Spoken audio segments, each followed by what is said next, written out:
That's a proper goal, in it. Something, yeah, something like that. Anyway, I'm not a huge soccer fan, but I'm just gonna say that it's just like, damn, that was pretty nice, actually, what I just saw. I genuinely am not a man of ball, but like, damn.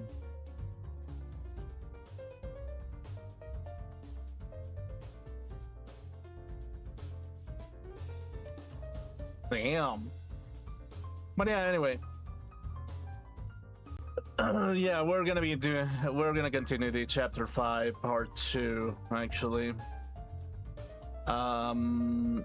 Yeah, just 1 second actually. I gotta set up some stuff real quick.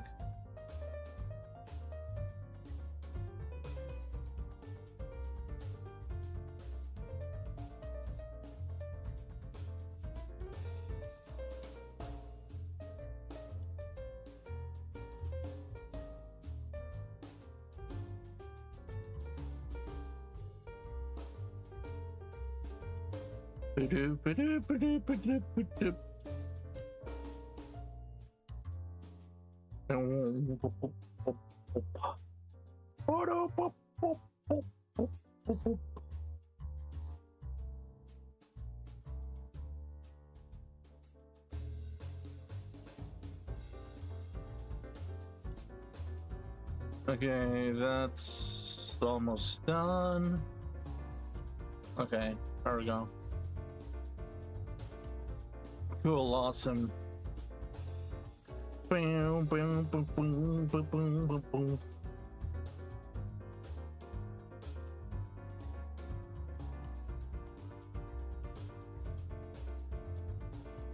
Okay, let's see.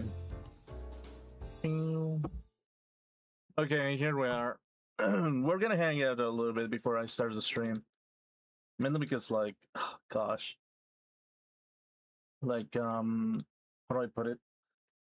Like, specifically, right now, it feels kind of confusing to basically just, I don't know, start the game, basically. You know what I mean? But yeah, anyway. So yeah, the thing is, specifically, it's just like, this is one thing that I've gathered, basically. Like, this is something that I kind of realized a little bit as I've streamed, as I've lived long enough as I have lived.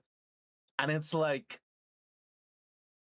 no matter what you are, basically, no matter what kind of symbols you attach yourself towards, no matter what kind of, if you're a man or a woman or anything, even if you're a dog, basically, no matter what you are, no matter what symbols you attach to yourself, you are capable of losing control no matter what. Because no matter what, you will find a way to hate the condition that you're in. Like, literally, you will, like, somebody can tell you that you live in the perfect world, and you'll still find a reason to hate it. Really, it's like you can have the perfect house, the perfect, like, the perfect car, the perfect dog, the perfect wife, the perfect anything, and you'll still find a reason to hate the condition that you're in. You can be the most attractive woman on earth and still hate a reason to hate the condition that you're in, right? You can get all the attention, you can get all the money, you can get all the position, everything. You can find anything, and you'll find a reason to hate the position that you're in. Like, you'll find a reason to hate it, basically. And here's the funny thing about it, basically. It's like, what I've noticed, basically, what I've noticed specifically is that because everybody finds a reason to hate the condition that they're in, people empathize with you by hating the condition that you're in as well, basically. It's like it's like in some shape or form, really. Sometimes people try to empathize with the thing that you hate about your condition, and they can make you hate your condition, or they can help you love your condition, basically. And that's kind of the thing. It's like, if you think about it, more often than not, it becomes really easy to agree with the person that is next to you. Like, if you think about it in this perspective, the modern world has made it so easy to agree with everybody in their mother with the things that people say, because they think that it's a polite way to interact with somebody. But when you actually do take a look at what is necessary to actually like have like a hell.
Okay, there we go.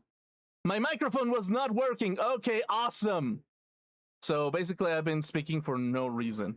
Give me a second, actually. Let me fix this real quick. Uh, this happens from time to time, dude. But yeah. Okay, let me relaunch everything. Okay, so yeah, okay, from the beginning, basically. From the goddamn beginning. I'm gonna start my like my observation, basically. Okay, so from the beginning, basically, no matter in which position that you're in the world, basically, you're gonna find a way to hate it. No matter if you're the most beautiful man, a muscular man, a woman that is very attractive, that has a lot of physical traits. No matter what happens, you'll find a way to hate the condition that you're in because you feel like it's not fair enough, or you feel like it's not something that you want specifically. Because again, the amount of media that has been exposed to our eyes and the amount of choices that are available to us makes us believe that there is some form of perfection out there that you're not a part of, basically, and that you need to aspire of, basically. But it's like, but those are symbols specifically that you choose personally. Those are symbols that you choose to aspire to in some shape or form, basically. And the internet basically made it so easy for you to aspire to ultimate symbols of anything, really, depending on how much value they can carry, basically, depending on how you observe it in some shape or form. And because of it, if we actually observe like what has happened in the last years, basically in the last decade, I want to say, it's just like the only thing that has happened is just that the tyrannical behavior just changed hands, basically, and it changed methodology. But it's because like just because you're in a different condition doesn't absolve you from going into an excess of behavior, basically. Because again, no matter, even if you're the most powerful woman, man, dog in the world, even if you're the most powerful person in the goddamn world, you'll still find a way to hate the condition that you're in. You'll still find a way. You'll say, well, I'm just stuck being rich forever, and I need to stick to my responsibilities because I just hate the fact that I have to carry all these responsibilities, and I wish that I was a poor bum that didn't have any responsibilities, because then I would be just lazy and just do whatever the fuck. It's like the rich person is going in some shape or form. The rich person in some shape or form is gonna find a way to hate the condition that you're in. The most beautiful woman out there is gonna find a way to hate the condition that she's in because she gets too much attention, a little bit too much that she doesn't want that much attention, basically. And she's gonna aspire for women who are less attractive because the less attractive woman has to deal with less people, basically. And the less attractive woman is going to say, well, I wish that I was more attractive because men would listen more to me, basically. And it's like, if you think about it in the most accurate representation of ideas, basically, no matter if you're ugly, pretty, fit, fat, smart, dumb, uh, like weird, no matter what you are, you're going to find a reason to hate the condition that you're in, no matter what. People can call a place in the goddamn world, in the world goddamn space. They can call it an utopia, and some people can't believe it. But eventually, people will find a way to hate the utopia that they have that they have been placed in because they start believing that it's not enough. Why? Because they have accustomed themselves to that idea a little bit too much. And then it kind of becomes this kind of thing where in some shape or form the human brain has that condition where it needs constant stimuli to make them feel like they are exploring something new, basically. It's like no matter what happens, that's going to happen to you. Like if you feel like you're exploring something new, you feel like you're going somewhere specifically, and that somewhere is kind of like a stimuli that forces your sense of discovery and makes you feel like you're a part of something important, basically. And that's kind of the thing. It's like you can have everything in your power, everything to your ability, everything. Oh, you can have all the time in the world, or you can have no time in the world. You can be a doctor of some kind of discipline. You can be the greatest artist the world has ever seen. You can be the most charismatic person on earth.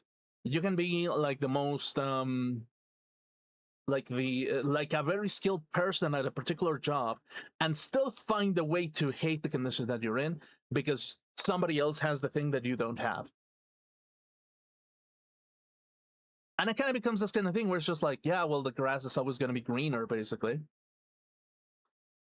So that's kind of the thing. It's like, in some shape or form, you do need to aspire to something else, basically. You always do need to aspire to something else. You always need an objective so you can feel like you're moving in the world or something. But in some shape or form, I do want to exercise that idea that just because you're in a condition doesn't mean that you have to hate it, basically. Doesn't mean that you have to hate the condition that you're in, basically. And it just means that you kind of have to enjoy the condition that you're in with its ups and downs, because everybody in the world has ups and downs in the condition that they're in.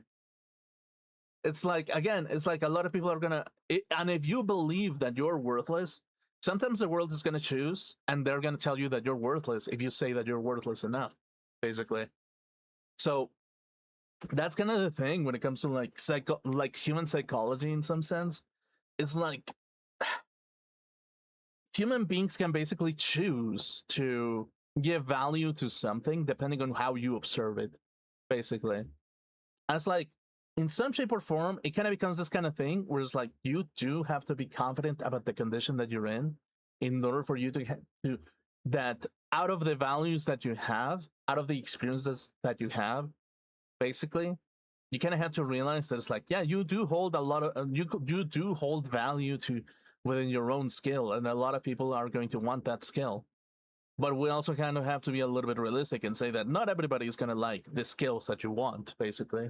Like, for example, like I'll give you the perfect example. Basically, it's just like there are artists out there that make art that is kind of worthless to me, basically. Not every art is the same in my under my eyes, because I'm gonna have preference, and from time to time I'm gonna like some painting a little bit more than the other one, and that's just a preference, basically. Doesn't mean that I hate art. It's just that I didn't like another painting more than the one that I have in front of me, and that I'm like observing constantly in some shape or form. I'm playing Danganronpa, and I prefer to play Danganronpa over another game, because that's just kind of how it is, basically. It's kind of like that specifically. And no matter what you do, people will always find a reason to hate on the things that they don't like, basically, even if it means even themselves, basically. So that's kind of the thing. And I think that when it comes to this type of situation, we kind of have to realize that women are capable of jealousy. Like, I think that women got glorified a little bit too much, to the point that they forgot that women are jealous creatures, that women are capable of being pissed off, basically, that women are capable of like being sad. And in some shape or form, because we have a glorified image of women, a lot of us, because of the internet, basically, the internet allowed women to be glorified in some shape or form, to the point that anything that a woman does becomes incredibly attractive, basically. And because of it, it kind of created this space where there are women out there who are capable of hurting other women because they're jealous that they have something that you don't, basically. And when you look at it from that perspective, and when you look at the amount of women who have self mutilated themselves to obtain something that they wanted because they hated the condition that they were in their entire life, you kind of start realizing that that is that in that position, a woman out there is feeling happy that you just destroyed your chance into being inside of the market, basically. Like, that's kind of the thing. We kind of have to realize that women are capable of killing other women, basically. They are, actually. And if they don't kill them, they passive aggressively kill them. They kill them out of the public eye, basically. Women are capable of killing other women out of the public eye if it means that they get all the attention. The ones that are confident about themselves, they're willing to do that, basically. And in some shape or form, you can say that, oh, yeah, well, men can do that. Men can do that as well. And I say, yeah, totally. But it's just like, women can do that as well. Women are capable of selling the idea that everybody is equal so that they dehumanize people. And the moment that they dehumanize people, they can do whatever the fuck they want with them, basically. And if they do something that they don't like, they can dehumanize them even further, basically. So it kind of becomes this kind of thing where it's like, do you think that a woman is capable of cruelty and passive aggressiveness, and the behavior can be so deep that it can probably destroy the capability of a woman to have a chance with a guy? And it's like, yeah, that can totally happen, basically. That can absolutely fucking happen. And it's like, I kind of have to analyze the behavior that some women are capable of, basically. And I kind of have to be a little bit observant and say, is a woman possibly, what is the methodology of a woman? A woman is not going to destroy you physically. They're going to destroy you emotionally. They're going to try to destroy you emotionally because you're not looking at them the same way that you're looking at other women, basically. And it's like, it kind of becomes that kind of thing, basically. It kind of becomes this kind of thing where no matter what you fucking do, somebody is gonna hate themselves because you're not looking at them, because they like you and you don't like them back, specifically. And it's like, that's kind of the thing when it comes to like, when it came to my analysis. Like, I actually sat down yesterday. I was laying down in bed, basically, right? And I was like analyzing every single culture on the world. And I said, which culture is perfect? It has it all together, basically. Which culture has it all together in every aspect? And it's like, I kind of came into the conclusion that none of them have it together. None of them. Literally none of them. Because it sounds exactly as everybody else, basically.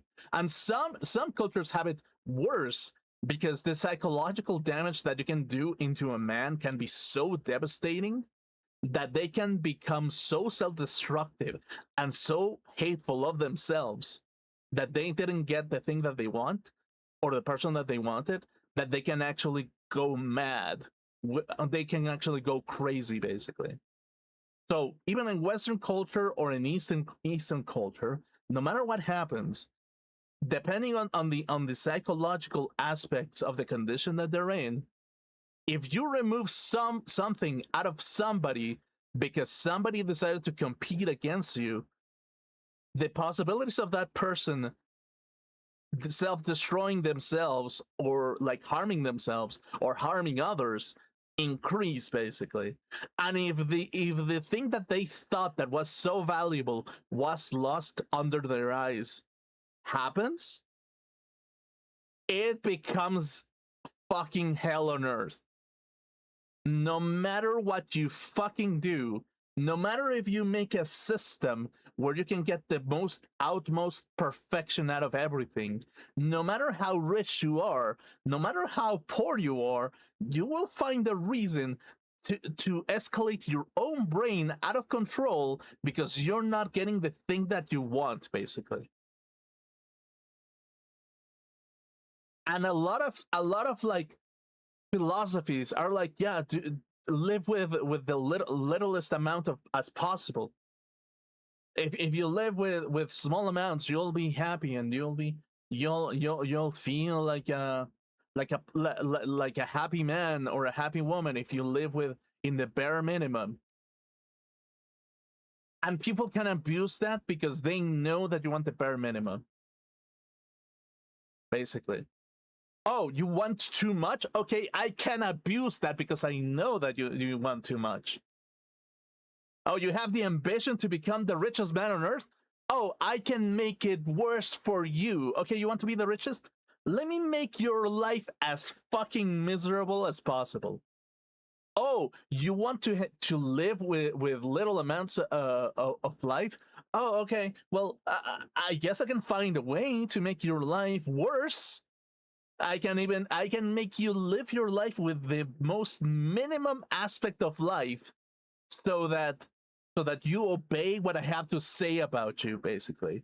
And the same thing happens to the richest person. It's like, oh, you want to be the richest person? Oh, let me tell you the things that I can do so you, fucking richest person in the world, becomes so enjoyful of all the money that you have in your bank. Let me tell you something about it.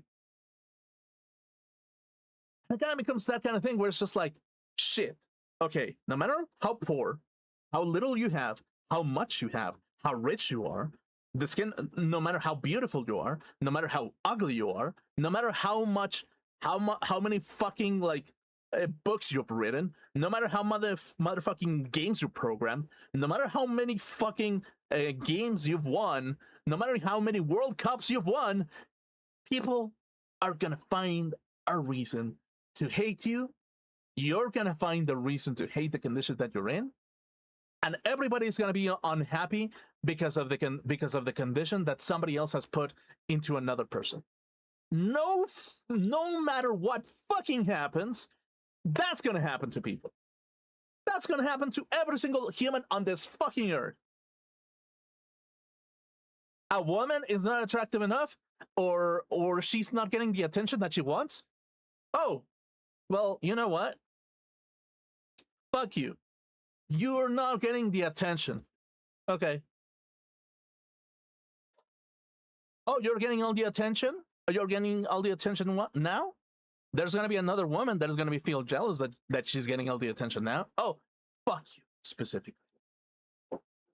Oh, okay. A guy is getting all the attention. Oh, that guy's getting all the attention. Well, fuck him, because he has all the attention now.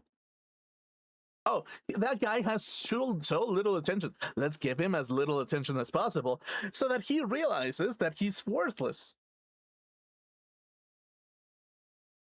And maybe he'll come around and notice me because of how worthless he is, and he may notice me that I'm good enough for that person. And it kind of becomes this kind of thing where it's just like, yeah, no, it's like, you can be a man, you can be a woman, you can be anything. You will find a reason to hate your own condition enough. You will make ideologies that make you think that you need to be more similar. But by doing that, the only thing that you're doing is just dehumanizing people into becoming just meat logs, expendable meat logs, basically. It's like you can aspire to make the most homogenous society on Earth and still find a fucking way to hate each other. Like, really? Like I'm gonna be legit with you. There can be people out there who have philosophized that it's like, oh, if we are all kind of similar, we'll be happy because we'll be more stable, and we'll have the possibilities of being happy forever under that type of scenario. And it's like, oh, really now? Don't worry about it. You will find a reason to hate each other at some point. The same reason that you're capable of loving each other, you will find a fucking way to hate each other. Basically.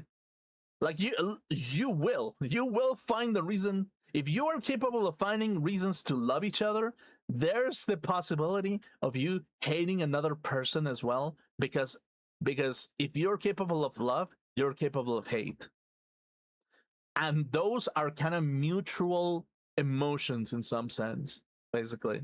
It's like if you're capable of hating somebody, there means that there was some level of social connection that you enjoyed and you identify, but you still don't want it, basically. And it's like, again, it's like the opposite of love is not hate, it's indifference, basically. Right? The opposite of love is indifference. If nobody gives a shit about you, they're gonna ignore you. If they hate you, then it means that there's something inside of them that you saw of you in another person, and that you wish that it was a part of you, basically, in some shape or form. Really, it's like if you hate somebody, it means that there was a connection in some shape or form. In some fucking shape or form, basically. So that's kind of the thing, really. It kind of becomes this kind of thing. It's like no matter what you fucking do, you will find reasons to hate the position that you're in. It's kind of pointless to hate the position that you're in. And the only thing that you have to do is basically just carry on. Like basically, like hating the position that you're in, it's just stopping you from moving into newer grounds, basically. So really the only sane thing to do, philosophically speaking, the only sane thing to do is to stop hating the condition that you're in.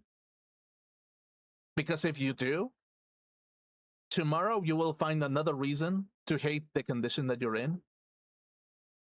And whenever that happens, in some shape or form, there's going to be some level of regret that you didn't obtain, that because you miss the old ways, basically, in some shape or form. And there's going to be people encouraging you into your self-destruction. People are out there that see that you're beautiful and that you're destroying yourself. And they're going to be happy that you're destroying yourself because it's going to make them feel like there's a chance for them, or that there's justice in this world, basically. It's like a girl that doesn't feel like she's pretty enough is gonna hate the person that she thinks is prettier than her, and again, she's gonna hate herself because she's not what she thinks is a prettier person out there, basically. She's gonna hate herself. The person that doesn't get the attention of the person that they want is gonna hate themselves because they cannot be the person that the other person is liking. And because of it, it kind of becomes this kind of thing where it's fucking pointless to hate the condition that you're in.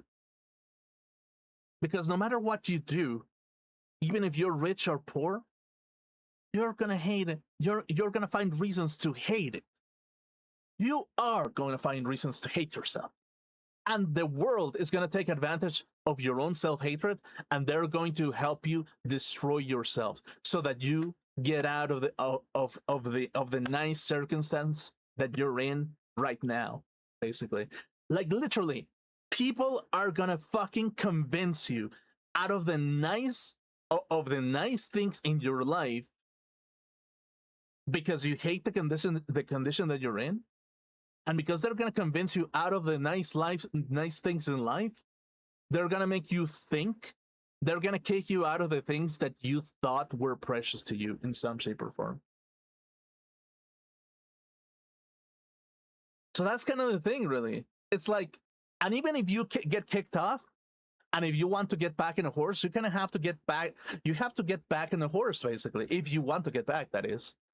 If your objective is something else, then okay, it was a wise decision for you to get back out of the horse and pursue something else, basically. Like, it's a wise decision to do that. Because again, it's your life. But we kind of have to consider the fact that there are people out there that feel satisfaction that you're no longer an obstacle for them in some shape or form. You kind of have to consider, whenever you take any kind of decision, you kind of have to consider that type of thing, basically. So that's kind of the thing. And again, it's like, there is literally no reason to destroy your body or destroy your integrity, there's no reason for you to do that. If it means killing off the opportunity of living the body that you have and the circumstances that you have, and have a chance of having the maximum amount of satisfaction out of the condition that you were born with. Because again, the condition that you were born with is the most unique thing that you will have in your entire life. Your individuality is it's literally the most unique thing that you will have in your entire life. Literally. It is literally that. So because of it, it kind of becomes this kind of thing where, like, no matter what you do, it's just specifically that. It doesn't really fucking matter, basically. You will find a reason to hate yourself, no matter what you do. You will. And it's like, and I say this because, like, I have found reasons to hate myself at some point in my life. I have motherfucking found reasons to hate myself. And because I know that I am capable of hating myself, I know that people will feel satisfaction that my self-hatred is preventing me from living my life, basically. And because I know that there are people out there who get a not satisfaction of seeing somebody being put down, it kind of becomes this kind of thing where it's like, no, I just cannot put myself down, literally. There's literally no reasons for me to put myself down. There's no reason for, like, I don't know, for look for other things, basically. The only thing that you that you can have to yourself is yourself, basically. And a lot of people are gonna compare you to the worst symbols on earth, basically. No matter what you do, no matter if you do something good or bad or anything or nothing, people will find a way to paste symbols of public. No matter what you do, the public will try to attach the worst possible symbols on earth onto you, regardless if you did something good, if you did something bad, if you did something neutral, if you didn't do anything, or if you did everything. They're gonna find a way to attach bad symbols in history onto you, no matter what you fucking do. And more often than not, the people that attach certain symbols to you are the ones who are thinking in a specific scenario, basically. Like, really. And again, sometimes that kind of idea infects your own brain, and it makes you go into a cycle of despair because again, it's like, if collectively there's some level of circle of despair, there's going to be reasons for other people to infect you with that despair, basically. If there's somebody who has despair out there, if there's enough people who have despair out there, they can find ways for you to fall into the same amount of despair, no matter what you fucking do, basically. No matter what fucking happens, there will be reasons for you to, like, fall into that pit of despair specifically. And sometimes they don't do it because it's intentional. No, sometimes it's just the community is filled with despair. Everybody is filled with fucking despair in some fucking level because everybody is finding ways to hate each other. Everybody has insecurities. Everybody is insecure about something. Everybody's gonna find some form of insecurity about themselves at some point in their lives. And because of it, it kind of becomes this kind of thing where it's just like, the only reasonable thing to do is to prop a person enough so they can be functional in the society that they belong in. Basically. Really. That's kind of like the only thing that you can do as a person. So yeah, it kind of becomes this kind of thing where it's like, in the otaku culture, I'm gonna say it like how I see it. In the otaku culture, there's going to be women idols who are going to hate the fact that they're idols at some point in their lives because they cannot do exactly the same things as another person would be able to do. A person who is not an idol is going to hate themselves because they're not attractive enough to be looked up to and to be the jerk off material of other people. You know what I mean? It's like, no matter what you fucking do, if you're an idol, if you're not an idol, if you're if you're a singer, if you're not a singer, if you're a motherfucking like artist or you're not an artist, no matter what you fucking do, there's gonna be fucking reasons for you to hate yourself. Literally, there's gonna be fucking reasons for you to find hatred onto you and find hatred in the condition that you're in. No matter what fucking happens, that's gonna happen, basically. And it kind of becomes this kind of thing where it's like, okay, so what is the real and the ideal? What is this? What is that? What is this thing? What is that thing? What can we do? What can we not do? Can we do something great? Can we not do something great? It doesn't really fucking matter. The community sometimes tries to decide the symbols for you. Really? They really try to find the symbols for you. And they can paint you as the worst people on earth if they're not the symbols that they want to prop up, basically. So that's kind of the thing, really. It kind of becomes this kind of thing where it's like, I understand why in YouTube you have to say that you love everybody. In some shape or form, you kind of have to say that you love everybody. And in some shape or form, that is true. If you have an audience, you kind of have to say that you do love everybody that is watching you.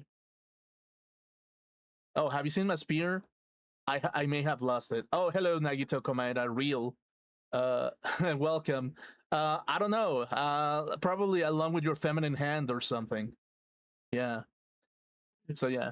So yeah, anyway, that's kind of the thing, really. Kind of becomes this kind of thing where like despair is this thing that kind of like catches you no matter what you do, basically. No matter what you do, you can be in the perfect school with the most attractive students of the same age as you, and you can still find a reason to hate the condition that you're in. You can still find a reason for you to want to escape that place. Like the place can be a fucking hellscape, and you'll still have a desire to escape that school, basically. Because you think that you're being trapped in your little cardboard box, basically. So it kind of becomes that kind of thing where it's just like, oh fuck, okay, well, guys, we kind of have to escape this killing game because Monokuma decided that we have to kill each other. I was like, okay, but okay, if it's not Monokuma, who's it gonna be then? Oh, did a girl kill another guy? Damn, I guess she didn't find him attractive enough. She hates him enough that she doesn't want to see him around. Oh, I guess he's dead because of it. And it kind of becomes this kind of thing where it's like, oh, but there's also this guy who wants to kill, like, I don't know, 100 women because he wants to get as many friends for her dead sister or something. I was just like, oh, is it really that, or is it just his fetish or something? It's like, no, it's probably his fetish, actually. If we're completely honest with you, it's like it's and if you think about it, like actually, if we actually observe Korekiyo basically in his last, if we observe how Korekiyo's profile basically, we kind of see that Korekiyo wore makeup and wore like long hair, and she acted like a girl in some shape or form, basically. And he pretended to be his dead sister. It's like it kind of makes us think that Korekiyo himself probably wanted to be a girl. So he hates so he kills other girls because he knows that he cannot be a girl. So that's kind of the thing. I think it's not because he misses his dead sister. I don't think that's the reason. I don't think that's actually the reason. The reason is because he hates women because he cannot be a woman, basically. Like Korekiyo, that's kind of like the reason why he kind of got like executed in that melting pot execution, basically, if you think about it. Like, no matter what you do, you're gonna find the fucking reason to hate yourself. For some fucking reason, it's gonna happen to you. It happens to the richest and the poorest people. It happens to the most charismatic and the most autistic people on earth. It happens to everybody. So there's no fucking reason. I don't know. I don't actually fucking know, basically. You know? Kind of becomes that kind of thing where it's just like, damn. It just happens to everybody. It literally happens to everybody.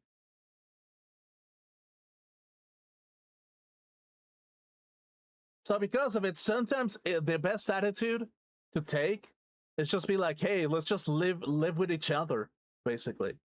Sometimes that's just the best attitude that you can have. It's like the best attitude to have is to appreciate the person that is next to you, basically. It kind of becomes that kind of thing.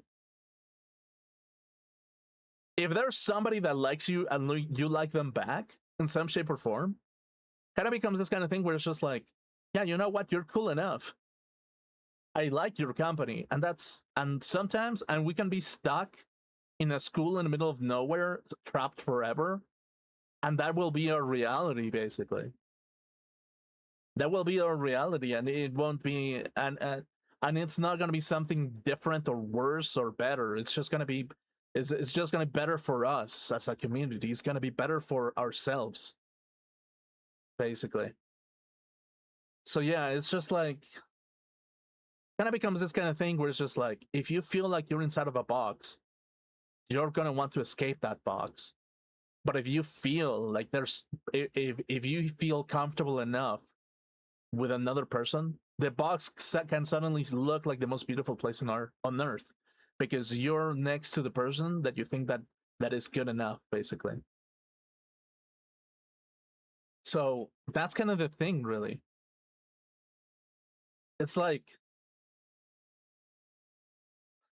if you think about it, planet Earth is a box if you think hard enough. It's like you can go into outer space and you say, hey, I escaped the box. And it's like, oh, well, I escaped it. Now what? I don't know. I guess this dark space is kind of like a box if you think about it. Let's go beyond and see if there's something else. Okay. Oh, we escaped the universe, and apparently there's nothing else. There's not even darkness. There's absolutely nothing. There has to be something outside of this nothing. There must be something outside of this nothing. There has to be. Kind of feels like we're trapped inside of somewhere, aren't we? Yeah, probably. Let's get out of here. Let's find a way outside of this box, and it's gonna continue that. It's gonna continue like that, basically. If you think about it, it's gonna continue like that. No matter what you fucking do, there's gonna be reasons for you to want to escape the box that you think that you're inside of, basically.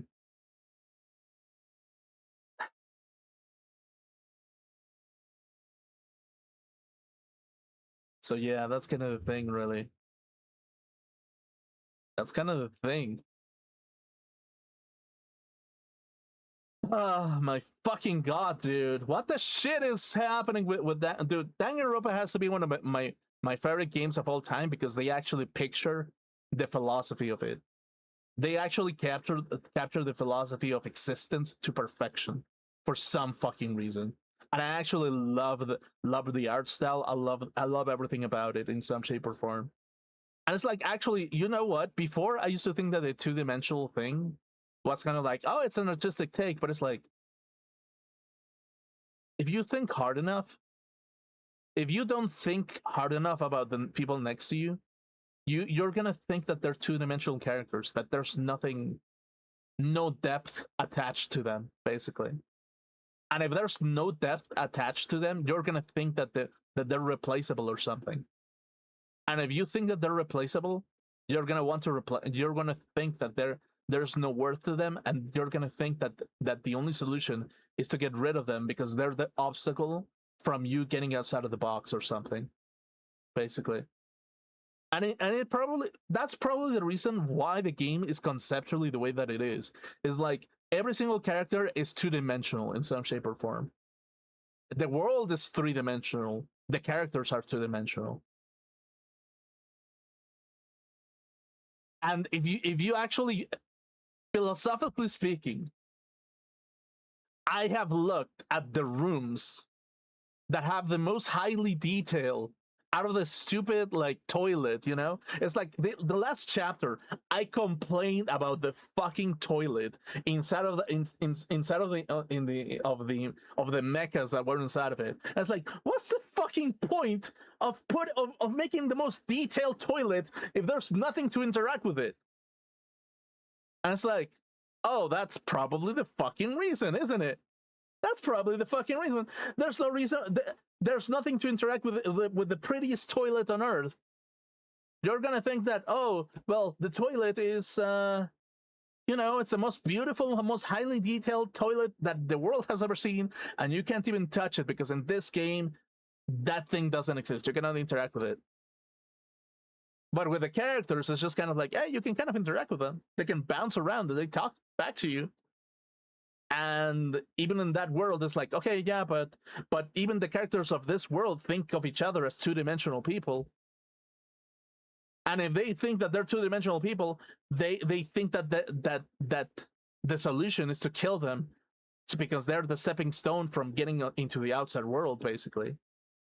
And the problem is, there are some people who make you believe that you need to escape. There are people out there who actively look to make you think that you must escape in off of the condition that you're in, basically. Sometimes you do need to escape the condition that you're in because you're in a bad condition. If you think that you're in a bad condition, if you yourself think that you're in a bad condition, you're going to want to escape, basically. But some people, sometimes they're going to make you believe that you need to escape that condition as well. And it's like, if we actually observe Monokuma, if you think about it,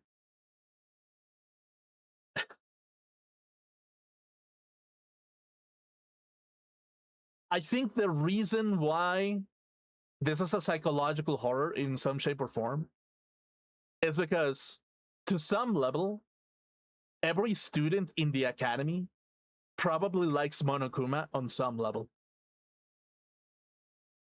Or they're fearful of him, or something. Like, they probably do in some shape or form, actually. And that's the reason why they'll listen to everything that Monokuma has to say.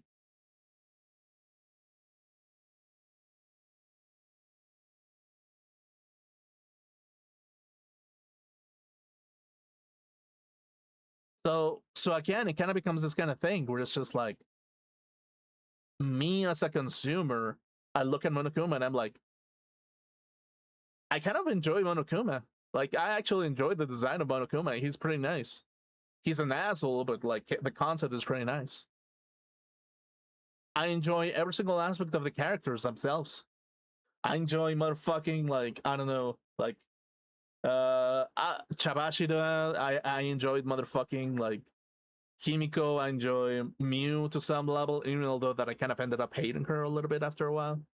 I ended up like, I don't know, like I ended up enjoying so many of the characters. Like Spring Roll, I ended up enjoying Spring Roll. I ended up like motherfucking enjoying, like, to some level I'm even enjoying Shirogane, even though like she's the most basic bitch the world has ever seen. But she knows, but that's kind of the point. Because like, if I actually like observed the past me, basically, kind of became this kind of thing where it's just like, yeah, no, being a plain girl is kind of attractive, actually. Like, unironically, it's kind of attractive. It's kind of like a really attractive thing to do. And because of it, it kind of becomes this kind of thing where it's just like, oh fuck, okay, I kind of enjoy Shirogane just a teeny tiny bit now. So that's kind of the thing, really. Or Angie, like Angie was a crazy bitch if you think about it, but there was some level of enjoyment out of her crazy antics, basically. I enjoyed Korekiyo until I didn't, basically, until I realized that he was capable of like. And actually, you know what? It's like I loved Korekiyo until I realized that he planned to kill as many people as possible, as many women as possible, out of hatred that he cannot be a girl. Like that's kind of the thing a little bit.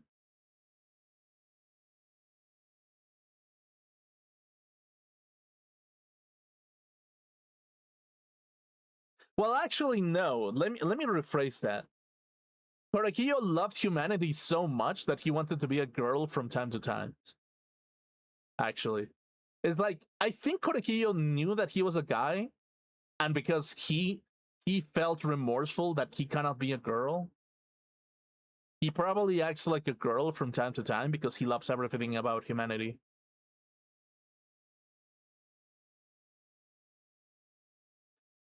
Oh yeah, probably. Maybe. Actually, yeah, let me think about it. It's like Korekiyo had like a little bit of a military outfit, long hair, makeup.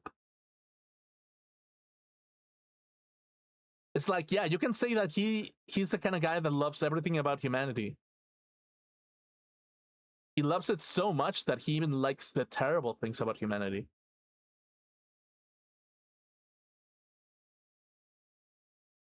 But I think that if he was capable of having a vagina, he would probably love it as well. I think he's that kind of psychopath, actually. Like Korekiyo is that fucking kind of psychopath. I feel like he would be too. He would enjoy if he had the two genders. He'd probably enjoy it, probably. So he could fuck himself, actually.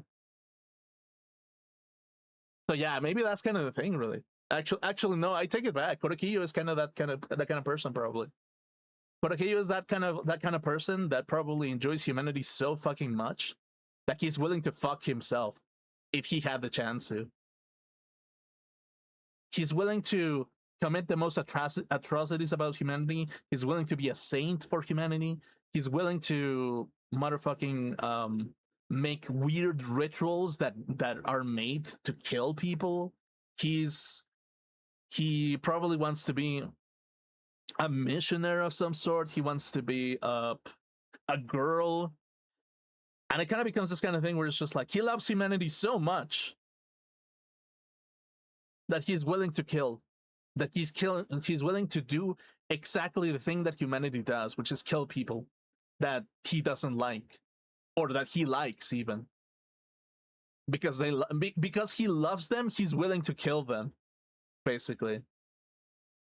Because he loves every aspect about humanity, he's willing to treat another person like an animal and kill them for pleasure. And what best way to kill an animal for pleasure than through a ritual of sorts, basically, because he loves humanity in all its integrity, because he's the ultimate anthropologist. So that's kind of the thing, isn't it? It's just kind of like he's like the most fucked up. Yeah, like Korekiyo is probably that kind of person, actually. And I don't, and yeah, if people find you doing terribles to other human beings, yeah, well, they're gonna be pissed about it, basically.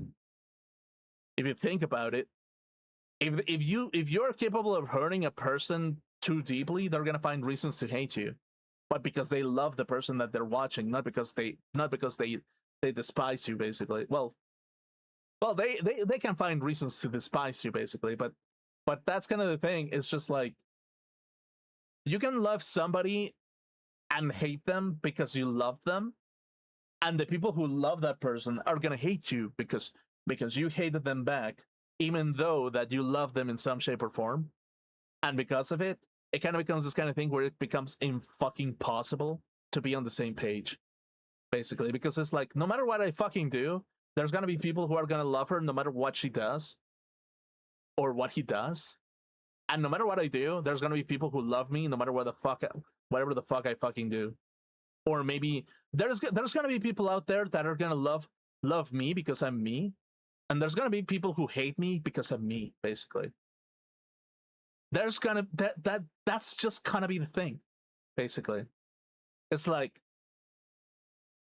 it becomes impossible to kind of like satisfy everybody. It really becomes impossible.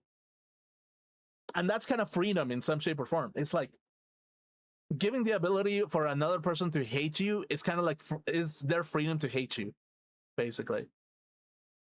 Giving another person the capability of loving you means that they have the possibility of loving you.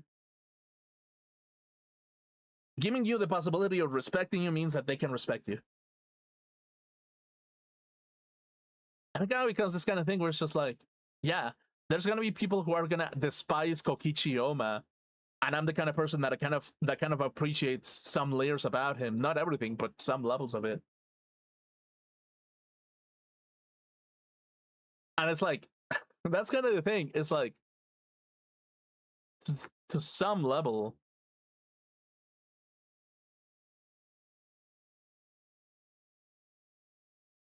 that's gonna be the thing, really. Somebody can love humanity enough that they're willing to make a killing game just to see what humanity is capable of. That's the thing.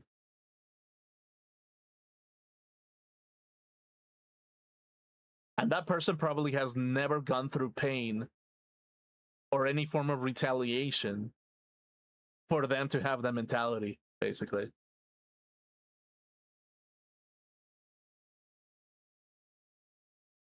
And if they have been, whenever a decision like that takes place, it just means that something fucking terrible fucking happened. The most tragic, most devastating moment in human history, or something like that, basically. Up till now, basically. And it's like, it's kind of becomes this kind of thing where it's just like, yeah, no. There's probably going to be a worse, the most terrible, most disgusting moment in human history. There's probably going to be, in the future, there's probably going to be that moment. There's probably going to be that moment at some fucking point in our lives, basically.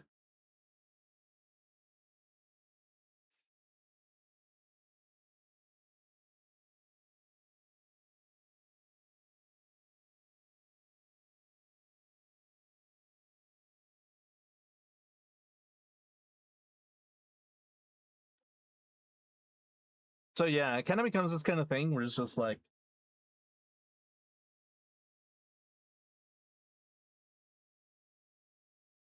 you don't have to love the condition that you're in.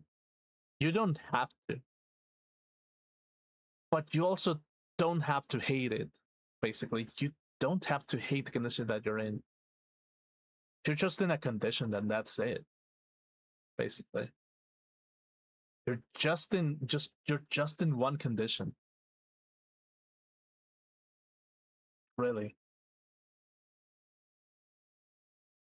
Like, really, that's kind of the thing. It's like, I'm in a comfortable condition if you think about it, relatively speaking.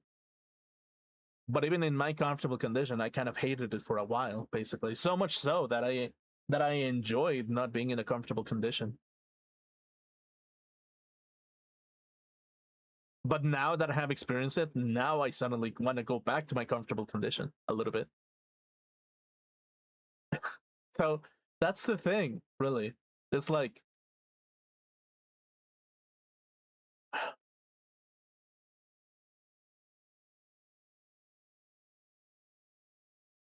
it's like loneliness does thing to a motherfucker, basically. Loneliness does do things to a motherfucker.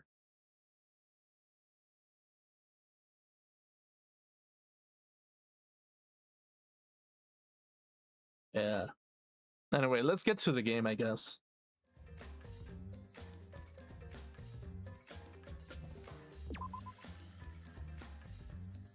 Yep.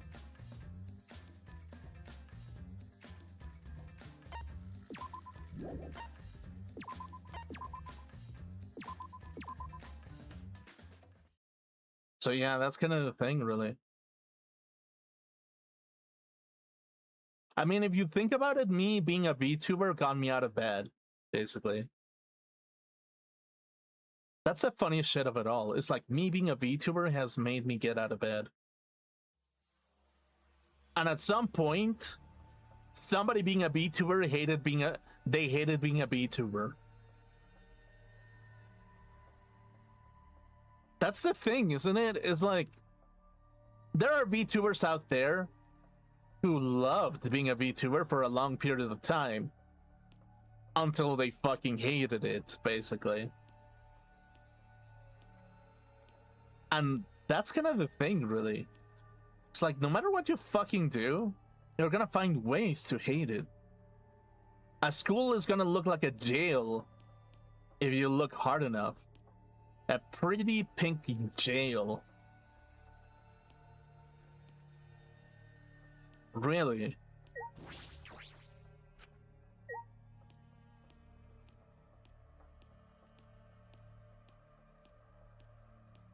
Everywhere.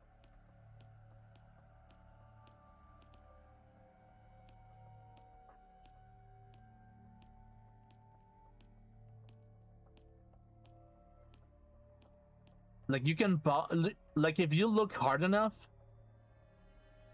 the place that you're in can look like a fucking jail if you look hard enough. And I never, you know what's the funniest shit of it all?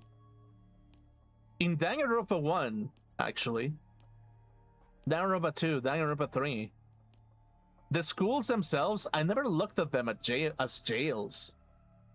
I actually never did. Especially this school in particular. I guess I never looked at it as a jail myself. I looked at it as a beautiful place with beautiful characters. Really? Like, actually, like, unironically, I never actually looked at what the school was made of, basically. I never looked at this. I never looked at that. I never looked at, like, anything that resembled a jail. The only thing that I kind of, like, enjoyed out of it was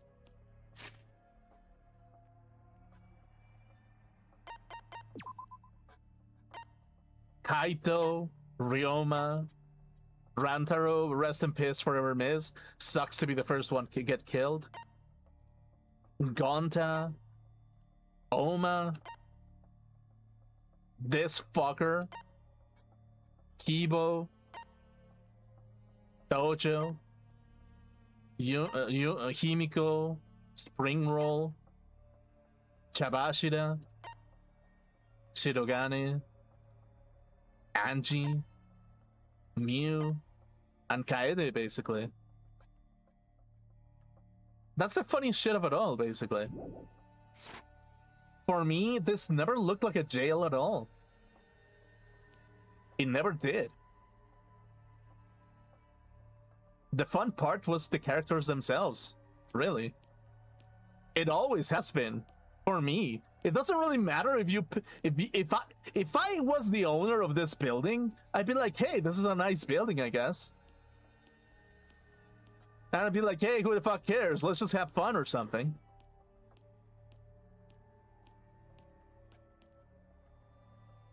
But probably the characters of this game think that they're imprisoned in a school that resembles a jail of some sort.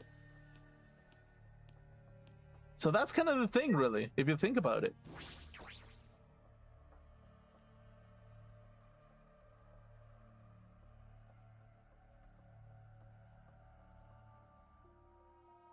Everyone was in the dining hall besides Kokichi and Kaito. Oh wait. Wait, is this a place? Okay, let me see. Let me see if this is the one. Okay, this is the last one. I don't know if this is the latest save file, but yeah. It's like, if anything, I love the design of this game. I love Monokuma. I love this shit. I love the coloring of the characters. And that's the funniest shit of it all, I think. But mentally, they weren't really there. My life had gone out of their the life had gone out of their eyes. Everyone here looks terrible. Really? Even I look terrible? Well, your face always looks like that. What are we talking about? We're discussing how we gonna die. We wanna die, right? What? I wanna go without suffering. Maggie, can you do something about that? Sure, but before that, take a look at this. Is that a flashback light? Okay.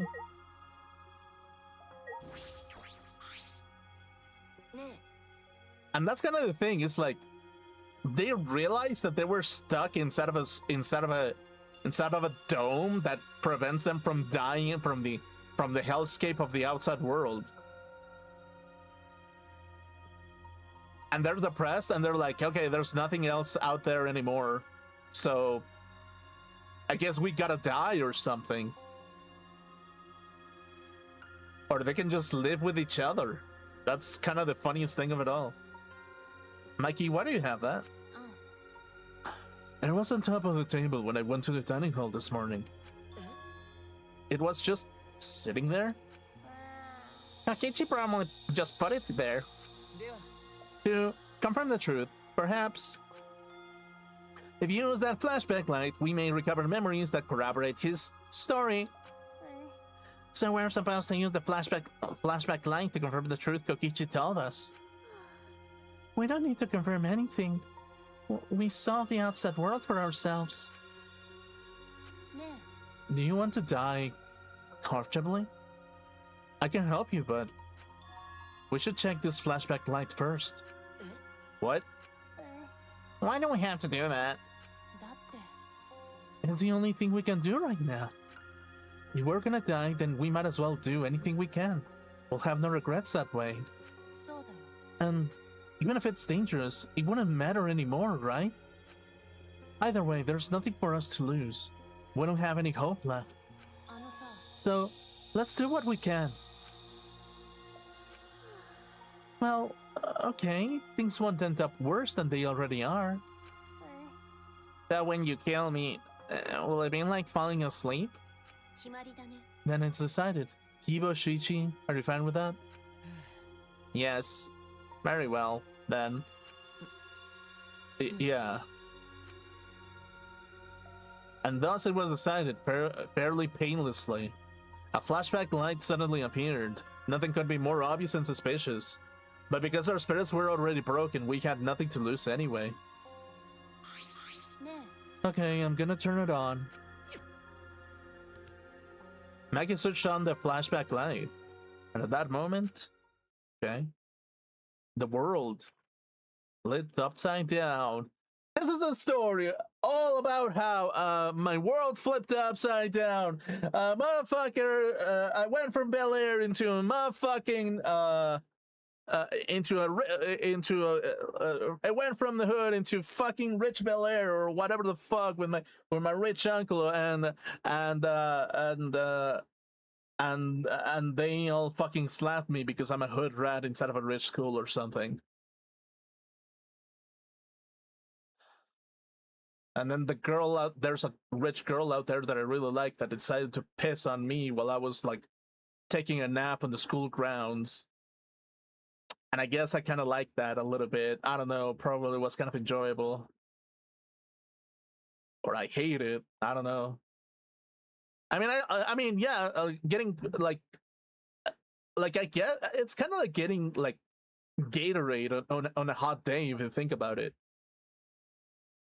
Not sponsored, but yeah, it's kind of like getting like it's hydration on a hot day, I guess. Turn the inside out. Okay.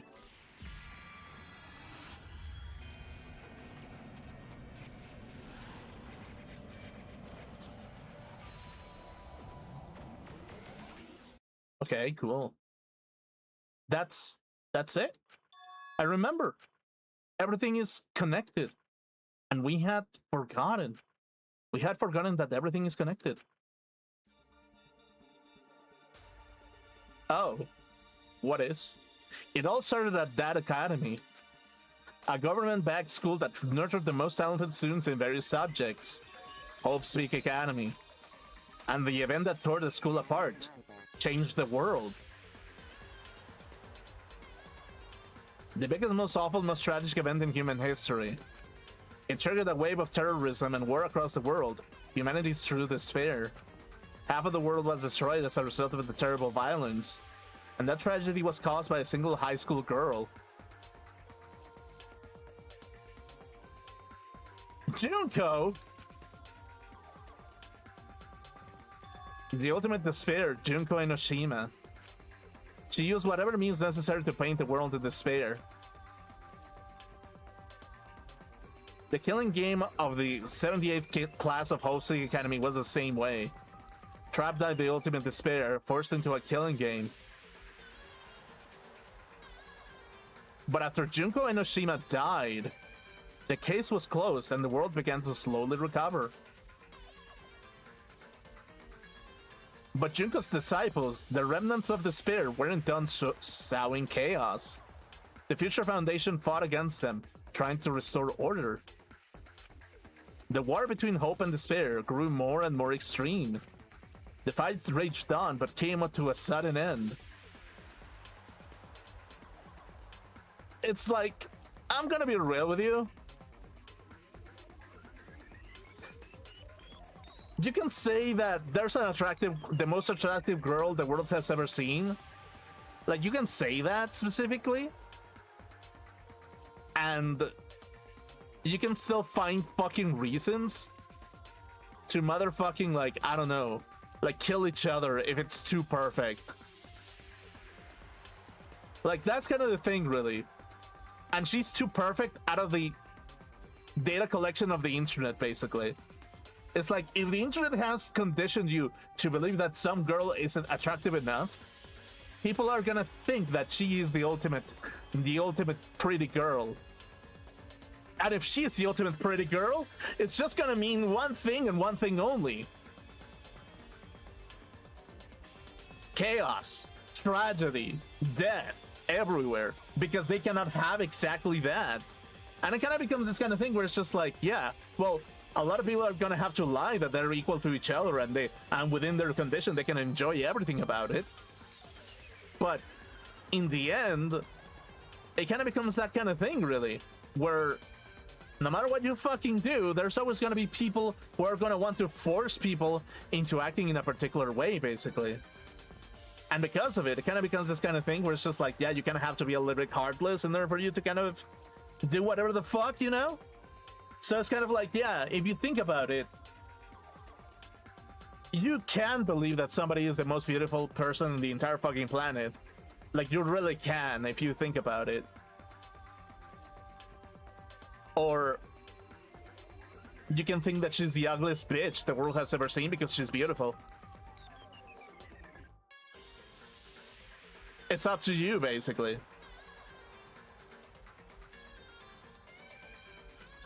It was the beginning of our truth, basically. One day, terrible despair suddenly rained from the sky.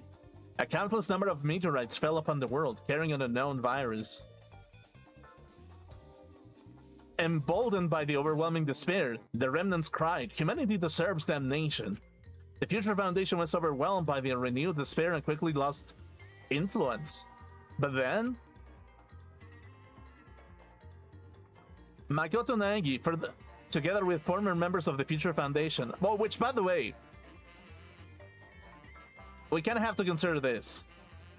America did such a fucking psychological inflation of certain schools to make them aspire to certain places that it motherfucking makes it impossible to sometimes keep people happy if the ultimate academies become like the ultimate place. And if you cannot be in that place, probably people are gonna kill themselves because they're unable to enter that type of place. And it kind of happened, like, I remember in Love Hina, basically. That was kind of the premise of that game, specifically, where it's like, oh, you cannot get into Tokyo U? Well, your life is forever over, and it doesn't you're become worthless as a human being because you didn't get into that university, basically. Like, you become a worthless piece of society, basically, out of the psychological inflation of that situation. And it's like, in America, if you think about it, probably that happens a lot with Yale, with like Harvard, with like motherfucking, like, I don't fucking know, MIT, basically. And it's because of the psychological inflation that gets implanted into people, basically. But again, it's just like, they're symbols. It doesn't necessarily mean that the people who didn't get in aren't that smart enough. Sometimes it's a little bit of influence, sometimes it's a little bit of luck, sometimes it's a little bit of a condition, sometimes they just really want to invite certain types of people, basically. And that's just kind of the thing, is like, sometimes the kids of rich people end up in a school that is psychologically inflated to make everybody believe that it's good enough. Really, that's kind of the thing if you think about it. And it happens to every fucking country. Sure, there's like a motherfucking, like, build. There's absolutely, like, logical, like, structure to make them believe that they're good enough, basically. But it's like, no matter what, society will always find an excuse to treat you like a piece of shit, no matter what you do. Even if you went to Yale, there's probably gonna be an asshole in MIT that thinks that you're a fucking asshole and doesn't deserve the light of day because you went to Yale. And that's kind of the thing, really. Started the Gopher project at Hope Speak Academy. Only genius can overcome nature. Only hope can overcome despair. Our young geniuses must escape this earth to become the seeds of the future. That is our only hope for humanity. With those principles, the Gopher project began, and 16 Hope Speak students were selected. We were those 16 students. That's it. We weren't all attending different high schools. We were all attending the rebuilt Hope Speak Academy. Okay. Yeah, we were all attending that, basically. We were the students that applied after learning Hope Speak was rebuilt. The new Hope Speak was like the last in that. It accepted applications for talented students and cultivated ultimate talents. Hope Speak Academy was a large school, so we were all in separate classes. But we were all students of Hope Speak Academy. From the candidates, the 16 of us were selected for the Gopher project because... No, we weren't selected. We were the only ones left. That's kind of the thing, really. It's like...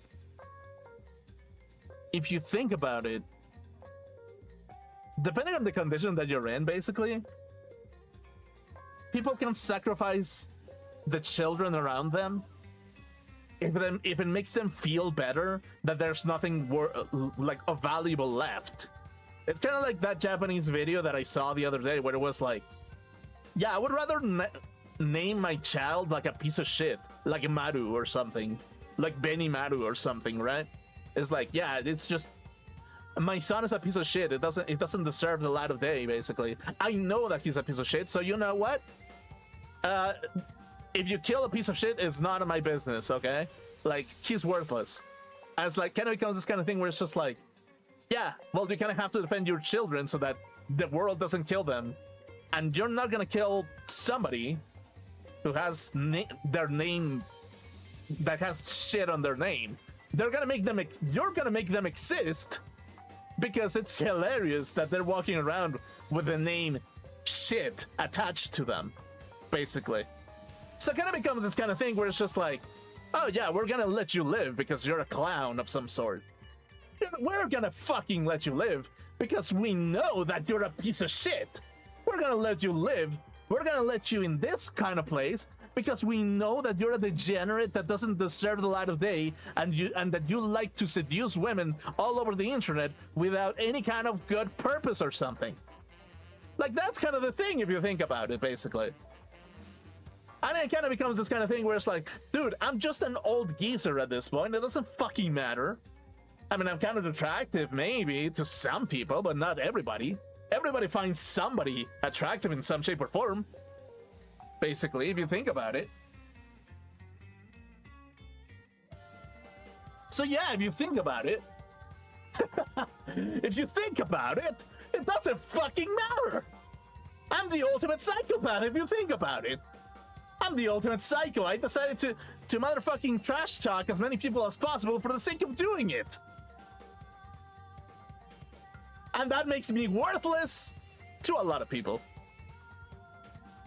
And you know what? That's pretty good. That's pretty good in its own way, actually. Like, I can be a Monokuma role player over here and still be terrible. I don't know. Basically, it doesn't really fucking matter. So, yeah, that's kind of the thing, really.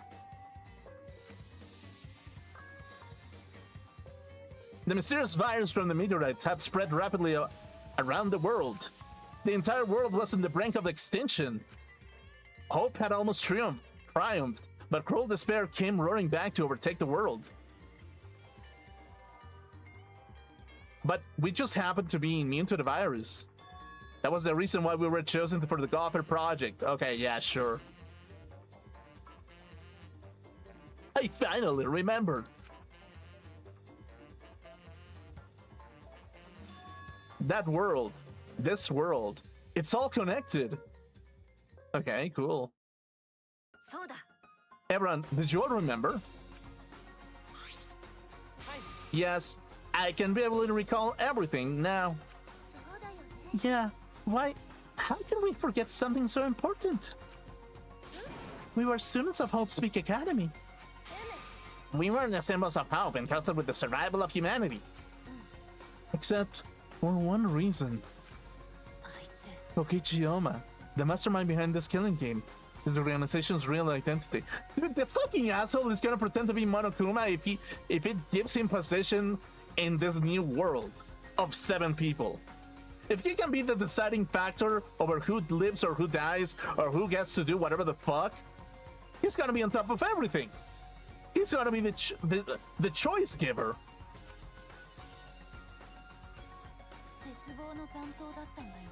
They were the remnants of despair. Okay, yeah. That's right. The cult organized. Oh.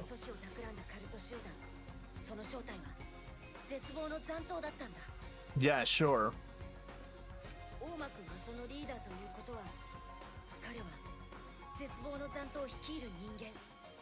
Okay, yeah, cool.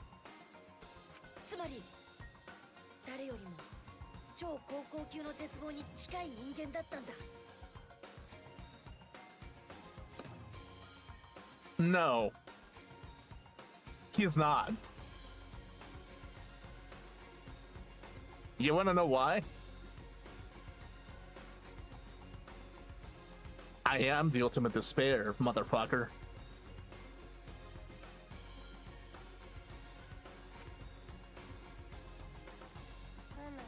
It's so obvious. A killing game like this could be only done by remnants of despair.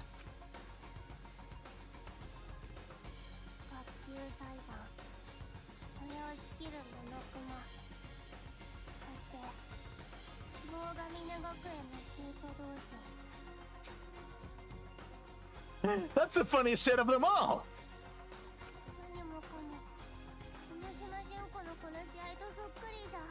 Yeah, sure, whatever.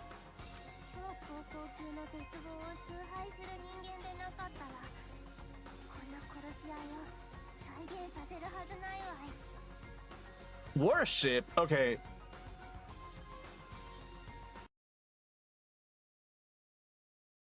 Let me tell you something. You may be the prettiest girl on the fucking planet, actually. And people can worship you because you're the prettiest girl in the fucking world. Okay? And you would still find reasons to hate yourself. You would still find reasons to make the world a terrible place. Especially if it forces you to have a specific behavior, basically. So, it kind of becomes this kind of thing where it doesn't fucking matter in the fucking end. Really. I can psychologically gaslight you that you're the most beautiful woman out there. And you'll believe it.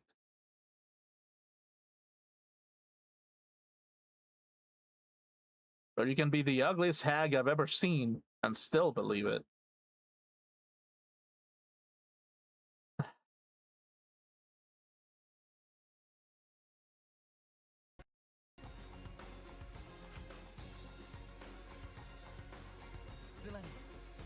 Which means that this killing game is just like the one that came before. It's a battle between hope and despair. A killing game that mires hope in dark despair. Wait, hold on.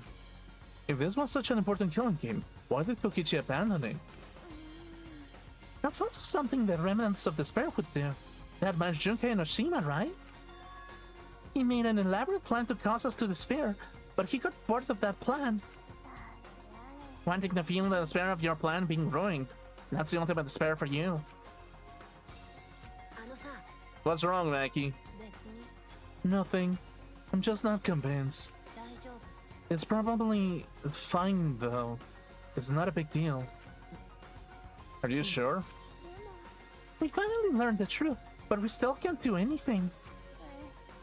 Even if we get out of this academy, the outside world is still destroyed. There's no hope left for us. No, we just need to become that hope. Huh? What's with all of you all of a sudden? If all hope is lost, then it's up to us to become that hope. After all, we're students of Hope's Peak Academy, aren't we? We're all that's left of the 16 who survived the battle between hope and despair. If we give up now, everyone who fought on the side of hope will have fought for nothing. Fought for nothing. And that's what my inner voice is telling me. That no matter what, I cannot abandon hope. I cannot give up. Yes, that is what it's urging me to do. So I will not despair. Even if it's only a little, I will move forward with hope. Ibo. Right now, there's no use in thinking about whether our lives have meaning or not. Because as long as we're alive, we still have the power to decide the meaning for ourselves. That's what I believe hope is. That's what hope is. I see. Yeah, you're right. We're the students of the Hope's Peak Academy, rebuilt as a symbol of hope. If we, the students of Hope's Peak, give up, the world will really be plunged into despair. I got it. In the end, it's all about willpower. We're gonna live till the end and never give up.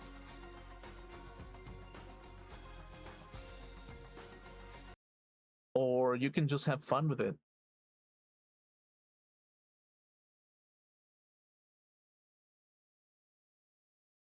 Like, legit, you can just have fun with it, I guess.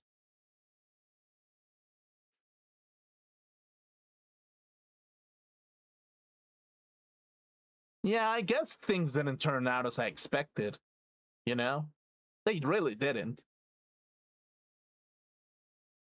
And sometimes the world is gonna gaslight you into thinking that it was supposed to be this way. But the more that I kind of observe the situation, the more I kind of understand that it's just like, yeah, well, it doesn't fucking matter, actually. Like, it really doesn't. Like, the internet made it so fucking easy for us as people to basically just be like, you know, just people, you know? So it's like if I don't, here's the thing. If I somehow, for some reason, I idolize Shuichi as the ultimate detective and I wanted to be a detective, I'd probably cosplay Shuichi myself, basically. But that's kind of the thing, really. I don't want to be the ultimate detective. I want to be the ultimate Grim Vittori, if I think about it.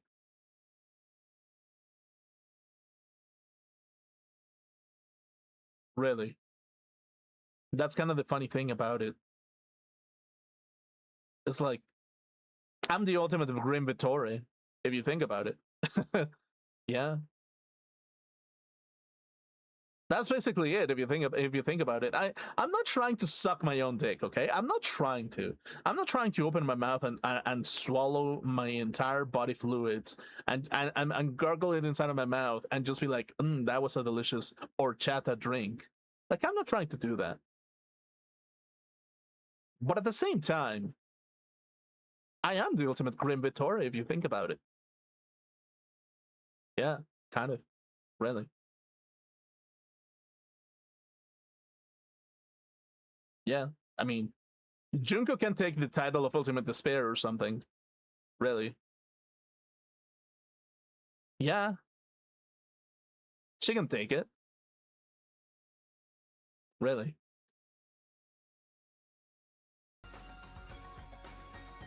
We won't be able to do anything in that destroyed world. But making the impossible possible is what magic is all about. It's a pain, but it'll be worth it. I'll live for 100 million more years. You guys? Yeah, right, let's do it. Let's fight together against despair.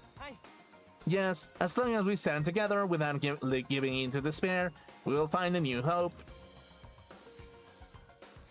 We all stood in unison. We each felt the power of hope coursing through us, driving our bodies. The hope born in this academy, a tree of life with roots down deep. It was supporting each and every one of us. Yeah, motivation is rushing through my entire body. This is the power of hope. With a laugh like that, you sound less like a mage and more like a wicked witch. Kokichi may have left that flashback light to make us give up. But if that was his plan, it failed. It's true, it does seem as though Kokichi's plan went wrong somewhere. The only person who can give us flashback lights is Kokichi. So what's our plan now? What are we gonna do about Kokichi?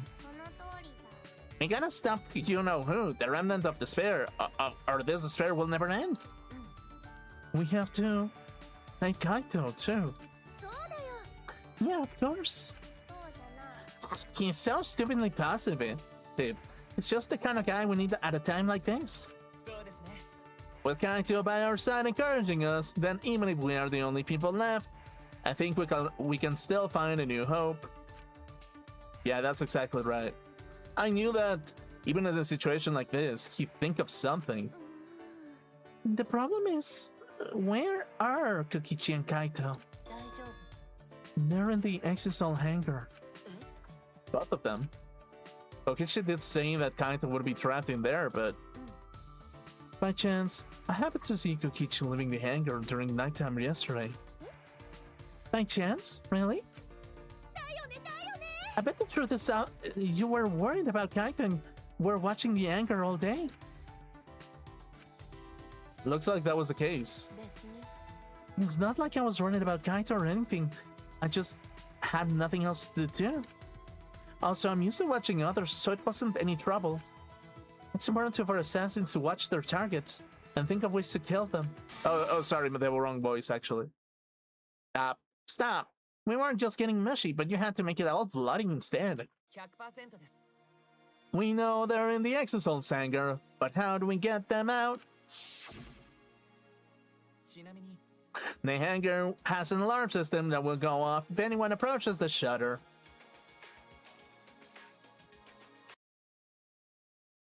You know what's funny, actually? This is the kind of like the funny thing about it. That's the funniest shit about it. You know, it's like...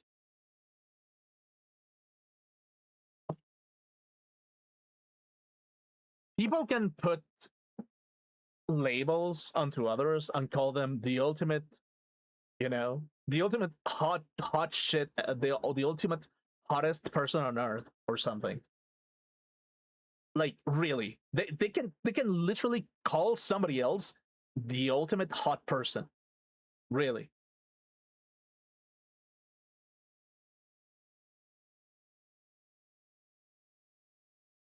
And still feel used, basically, because they're the hottest person ever. Here's the thing. Basically, is like I can call myself as the ultimate philosopher or the ultimate soldier or the ultimate, like, I don't know, detective or the ultimate something, anything. Basically, I can call myself any of those things. I can even say, hey, I'm a pretty good detective myself. I'm a pretty good soldier. Actually, I'm a pretty good fucking soldier. I could probably command like an army of millions if I had the chance. Probably, maybe. Hell, I'm so good at charisma that maybe I could do that basically. And people are gonna give me that symbol. Really, like if you think about it, people could give me that symbol and be worthless because I don't care about the symbol. Really. Why? Because it's not in my mind to do that, basically. It really isn't in my mind to do it.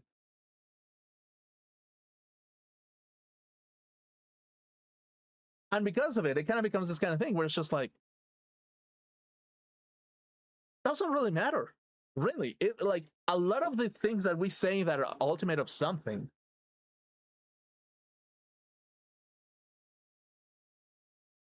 they don't really matter in the end.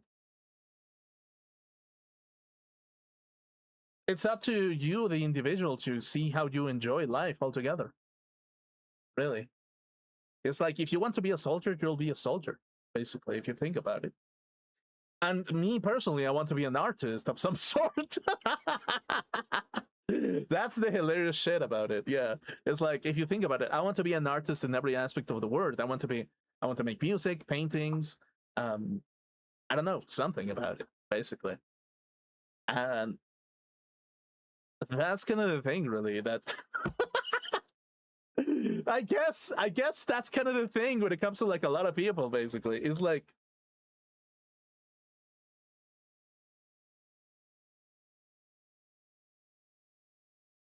yeah, you can believe whatever the fuck you want to believe. Anybody can believe whatever the fuck they want to believe in. But the reality is, it's not as easy as just saying that just because you're good at something, you should do it or something. It's like I can be like a mediocre like artist, like if anything, if you think about it, I could be a mediocre artist. But if that's what gives purpose to my existence, that's kind of the thing, really. I can be a mediocre streamer, or I can just be like, hey, this is kind of like my fun thing or something. And it's like, yeah, no, totally. I actually love being a streamer now. More than any time ever, I'm loving being a streamer. I'm loving the fact that I'm giving you kind of like these kind of ideas that's just like, hey, yeah, let's hang out, or hey, you're a piece of shit, or hey, you're gonna eat that? Okay, well, or something like that, basically. But it's just like, again, it's like I'm the ultimate grim Vittore, if anything. And I think you as a person, no matter what condition you're in, basically, you kind of have to call yourself the ultimate you, basically. You're the ultimate you, basically. It's like I'm the ultimate me. Are you going to become the ultimate you? Then okay, be the ultimate you, basically, beyond any other title that people give you. You're not the ultimate detective, you're not the ultimate viewer, you're not the ultimate soldier, you're the ultimate, I don't know, you're the ultimate Annie or Fanny or Carol. You're the ultimate Carol something. And it's like, yeah, that's kind of the thing. You're the ultimate yourself. You as a person, you are the ultimate yourself. And that's good enough, basically. You are truly the ultimate yourself. There's nothing else you can do to that. Except don't destroy yourself. Yeah, basically. Anyway,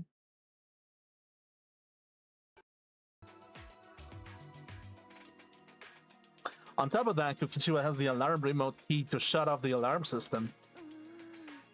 And then there's also an electric barrier, right? You need to do something about that too? Hi. Yes, but even approaching the control panel will set off the alarm too. Yeah, so many problems right now for the start. What should we do? It'll be fine. I think I know how to stop the alarm system and the electric barrier. Does she have an idea?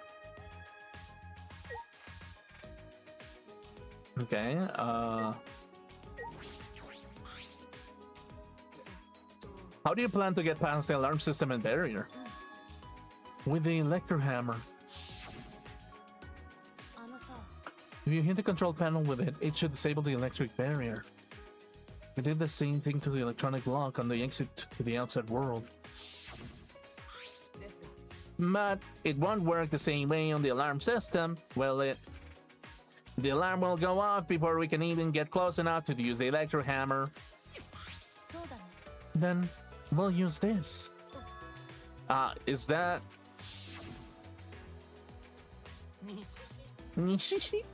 Is that exactly a bomb, though? Even if it's called an electro bomb. It jams electronic signals by scattering particles that interfere with electromagnetic waves. For 2 hours, any and all electronic devices within 50 yards will be completely disabled. It's perfect for any secret activities, too, since it doesn't leave any debris behind.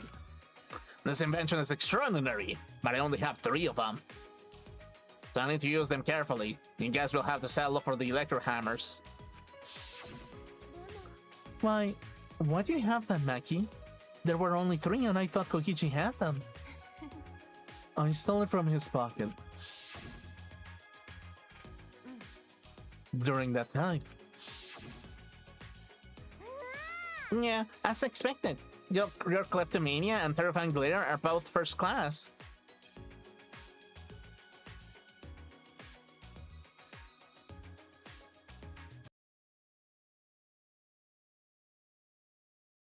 That's pretty good, actually. I want to be looked by a woman by that type of stare at some point. I don't know, something about it. It's kind of like, you know. Anyway. The terrifying glare part was a joke. So can you stop glaring at me so terrifyingly? Nice work, Maki. We can use that electro bomb to get inside the hangar.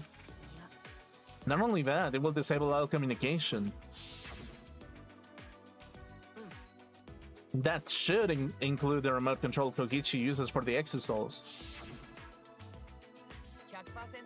If we use the electro bomb in front of the shatter, it should affect the entire hangar. And Kokichi will be as good as butt naked. All he'll be able to do is hold his crotch and run. But he might still be able to control an exosol from inside. Butt naked? No, I'm pretty sure he'll be clothed.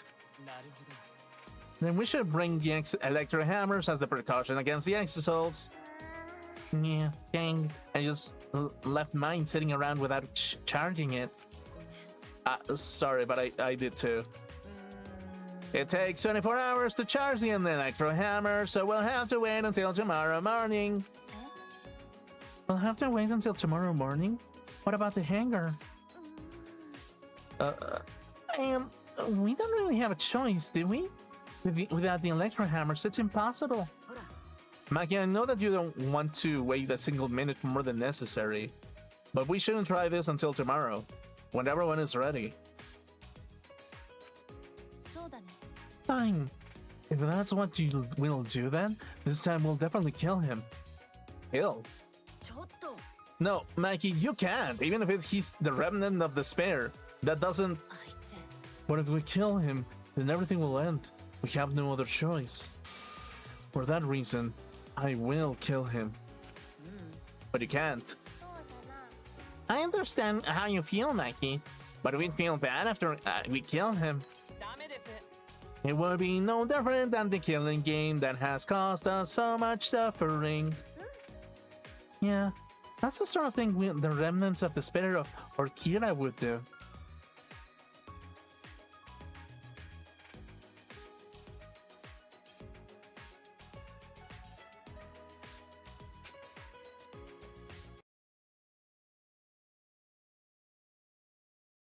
I think I'm done with this bitch, actually.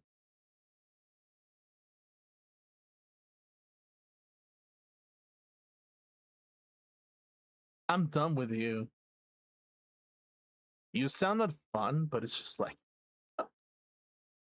I mean, I appreciate Shirogane, but she's like, oh god. Like, I know that she's, yeah, it's like, I know that Shirogane acts this way because she doesn't want unnecessary attention to her, like, probably, but it's just this kind of thing where it's just like, well, oh god. You know, it's like, oh god damn it. Please stop it. Fucking stop it for like 20 seconds. I swear to fucking gosh. You know? That's kind of the thing, really. So yeah, it's like me as a person, yeah, basically. I have to look at it from that perspective, really. That it's just like, uh, it's like if you think about it, there's always going to be social pressure for you to be depressed about something, basically.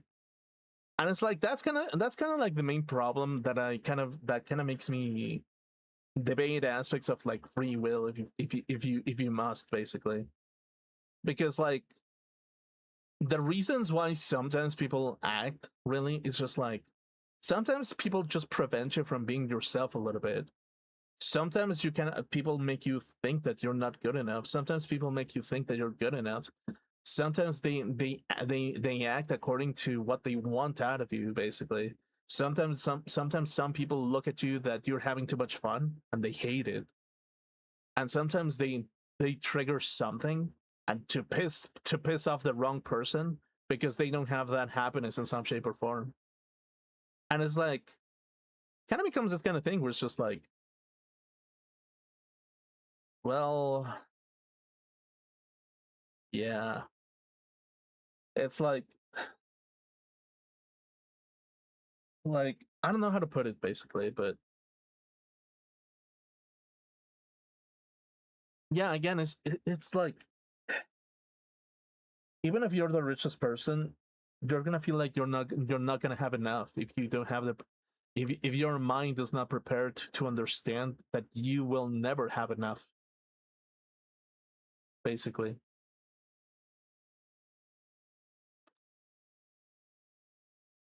And it kind of becomes this kind of thing where it's just like, yeah, probably that's kind of the reason why. But yeah, it's like it's kind of weird to kind of understand this kind of situation where it's just like uh,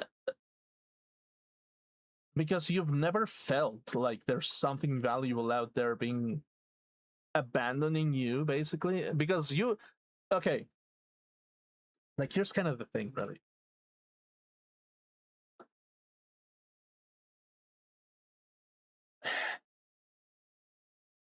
As a person,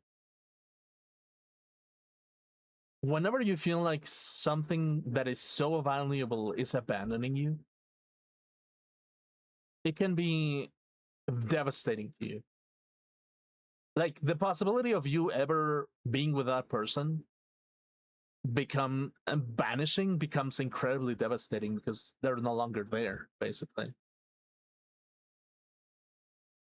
And it kind of becomes this kind of thing where it's just like, yeah, well, kind of becomes a little bit tragic, specifically because it's like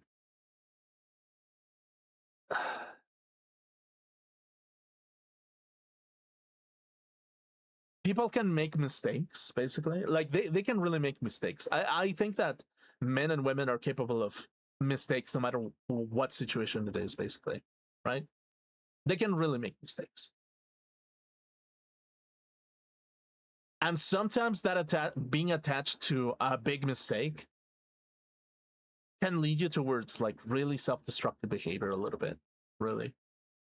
Because it's like because you start thinking that you did something wrong, basically, or you lose confidence in yourself because you thought that what you had was really it when in reality wasn't, or something.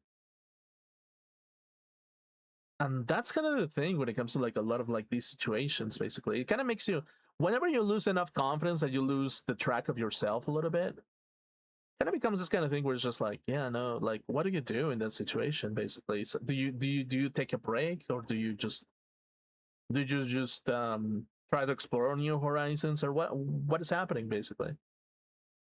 And it kind of becomes this kind of thing where it's just like, damn, well, really, one mistake can really make or break the world that you live in, basically, for the better or the worse, basically. And it's like, yeah, that kind of becomes a thing, really. Like, we cannot really exactly say that things are perfect or that things are great, basically. You really cannot say that. But yeah, it's like, it just becomes really fucking annoying, basically. It kind of becomes this kind of thing where it's just like, yeah, it's like me as a person, I kind of get forced to say that I love everybody.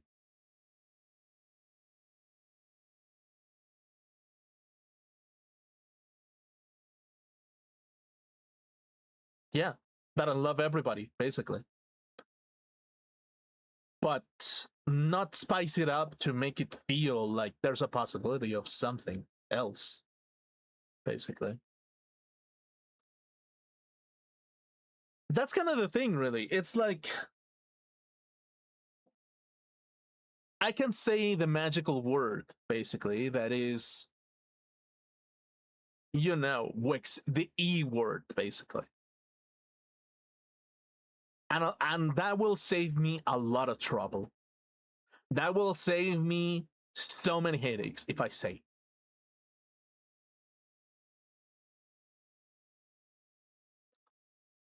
But when I but after looking at the results of what that word can really transform into, it kind of becomes this kind of thing where, like, as a person, I cannot,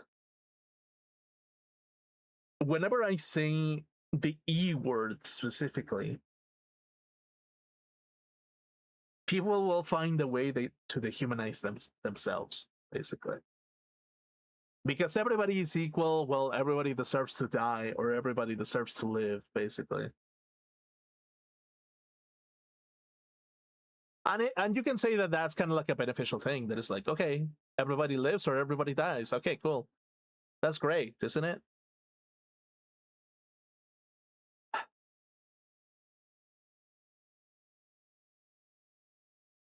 But it's like, by nature, you're not gonna love everybody equally because everybody's fucking different. It's like, it's kind of this thing where it's just like,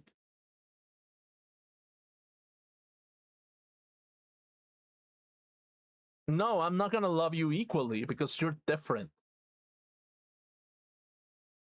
Even if I do find the time to love you, I'm not gonna be able to love you the same way that I've loved another person, because you're into different things. You have different abilities. And if I love you by who you are, I'm going to adapt to the things that you're doing because that's you, and the other person is the other person, basically. It's kind of that thing specifically.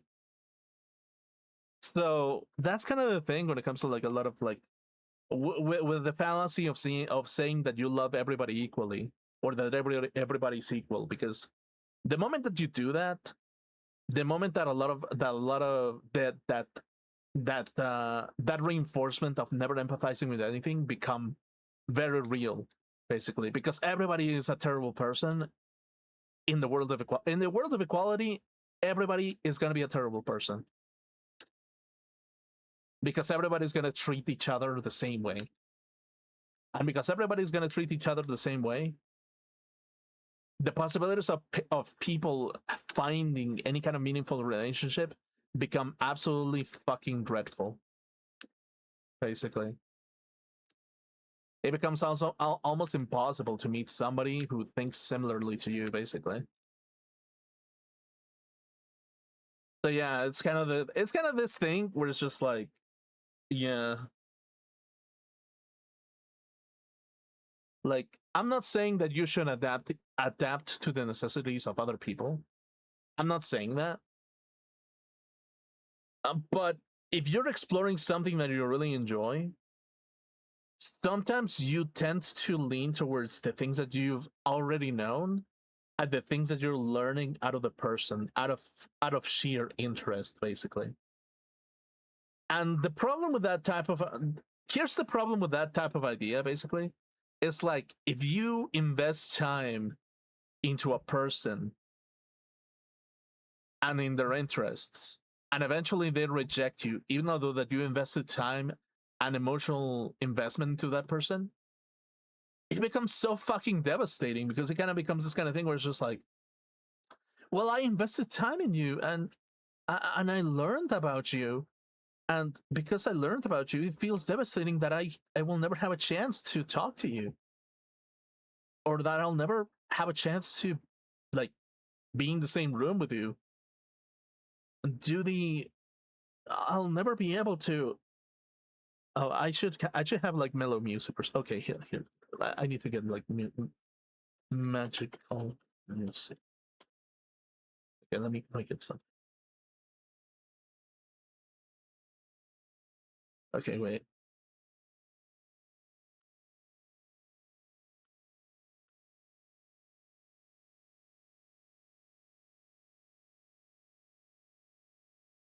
Okay, let me hear this. Oh yeah, this is perfect. This is perfect. Okay, give me a second.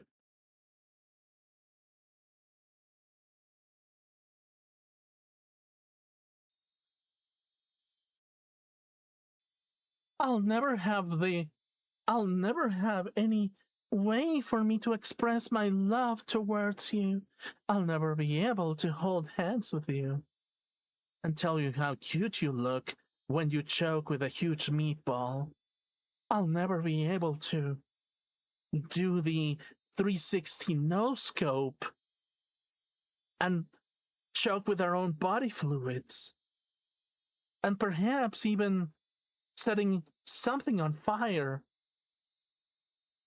and getting chased by the police together. We'll never be able to have that. So, why won't you treat me the same way that you treat her? I want to know what love is with the guy that I'm interested in. Oh, dear guy of the heavens, please tell me one thing.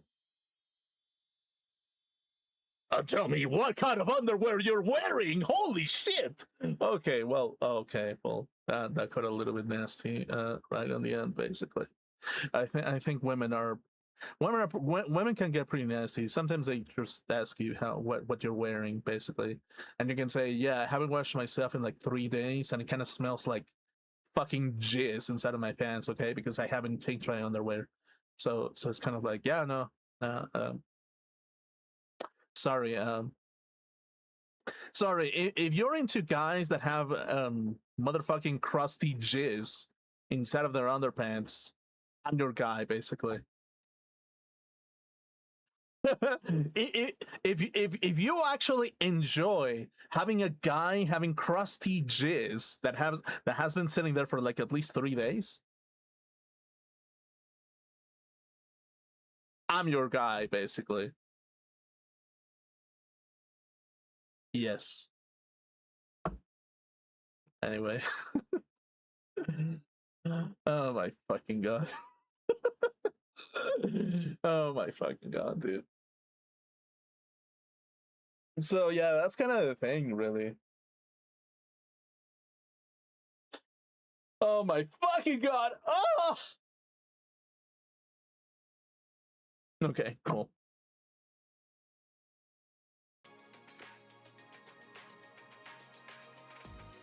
That's the sort of thing Remnants of Despair or Kira would do. Okay. But Kaito said that killing is wrong, remember?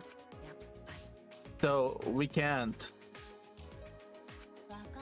Fine, if everyone thinks that way, then I'll listen to you guys. But it seems like anything dangerous is going to happen, then I'll definitely kill him. Wow, Maggie's actually reliable? Yeah, she's dangerous. There's nothing more dangerous than a hidden Maggie roll. If a Maggie roll gets too heated, you can burn your tongue.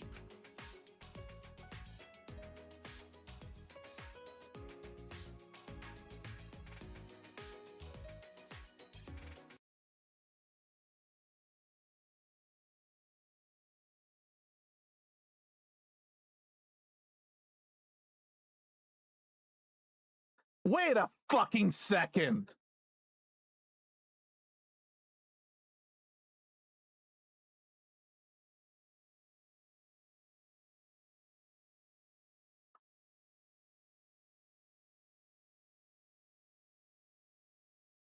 Okay, wait, my brain cogs are like rolling inside of my head, actually.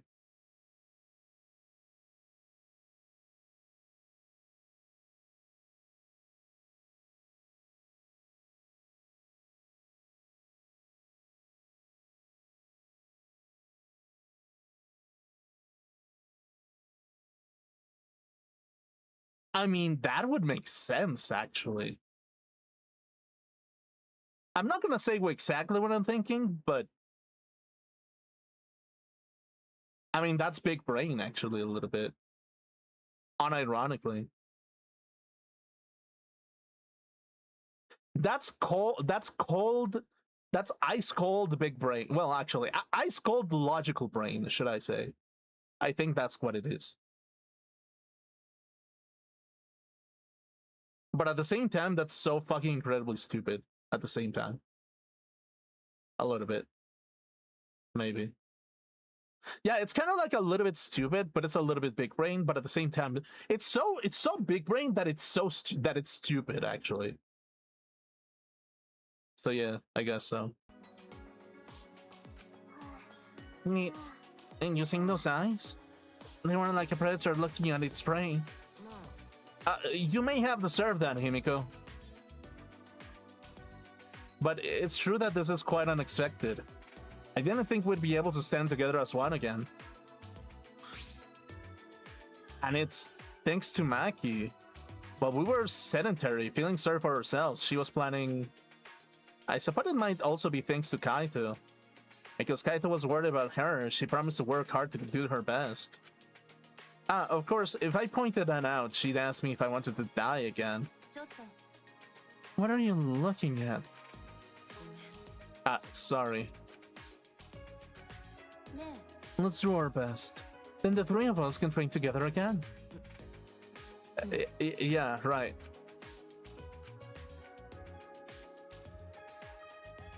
We finalized our plan to get into the Exisal hangar tomorrow morning.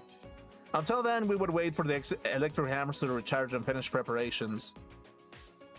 We split up, focused and determined.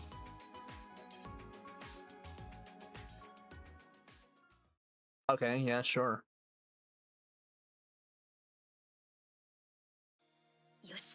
First, we need to charge the electro hammer. But I shouldn't just stand down around waiting. I need to make up for lost time. There has something I can do. Nice job, Mr. Ultimate Detective. That was a wise call, Shuichi. But your talent is useless now. The mystery of the killing game, the secret of the outside world, the mastermind's identity. They're all solved. We don't need a detective anymore. This is the true ending. Okay, yeah, sure. No, that's not true. There has to be something I can do. Right, I should scout the area. It would be a good idea to check out the scene before we execute the plan. And I'm worried about Kaito. He's hurt. And he's sick. I'm sure he doesn't want me to worry about him, but I have to. Alright, I'll go.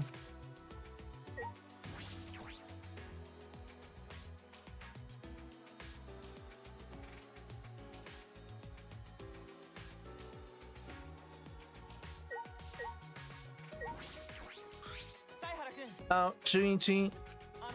We must rescue Kaito no matter what. If we were to defeat despair and find a new hope for ourselves, I'm certain we'll need him by our side. Yeah, you're right. It was thanks to Kaito that we're all working together again. Yes. And save Kaito and stop Kokichi together is the beginning of our new hope.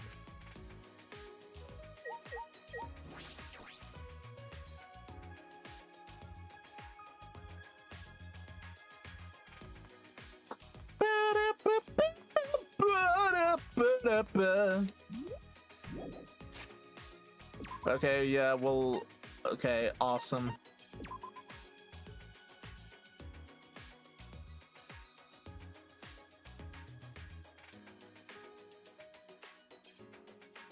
Wait, what the fuck?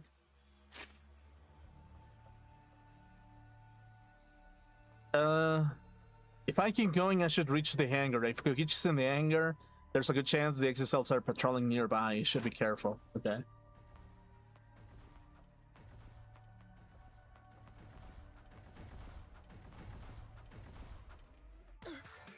Huh? Monokuma? This is the first time I've seen him in a while. Are the exocells protecting him? But why now? And why all four of them? Kokichi's controlling them, right? So why would he do that? Because he's not the mastermind. He's the ultimate supreme leader so much that he got Monokuma trapped or something. That's gonna be the thing. Wait, if the exocells are here, they aren't guarding the hangar. This is my chance. I should hurry, but careful. I don't want to draw attention.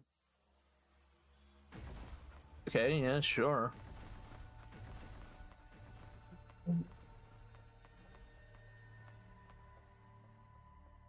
Okay, cool. The alarm is enabled. The electric barrier is up.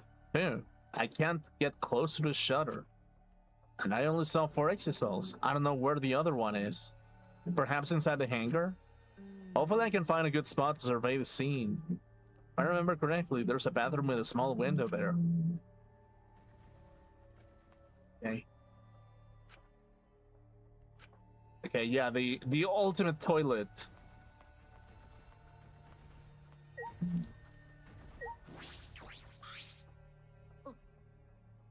There's a window. The bathroom window? Can I see inside from there? Peeking in the small window, I saw a silhouette on the other side. Ah.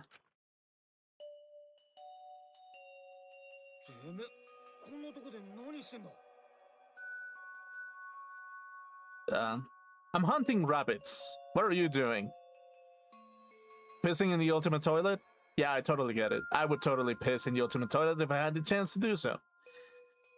Not that I would want to personally, like, me as Grim, but, like, probably Shuichi would.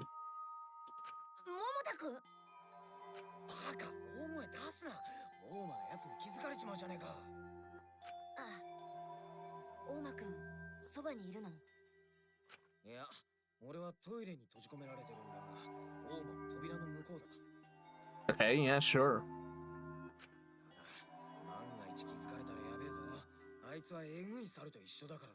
Right, sure.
Sure.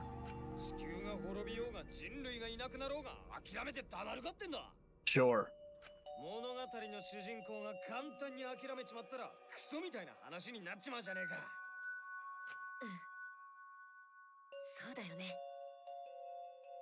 なあ心配すんな。俺がきっとなんとかしてやっからよ。こいつは約束だ。てめえらが頑張ってんのに主人公の俺が何もしねえわけにはいかねえからな。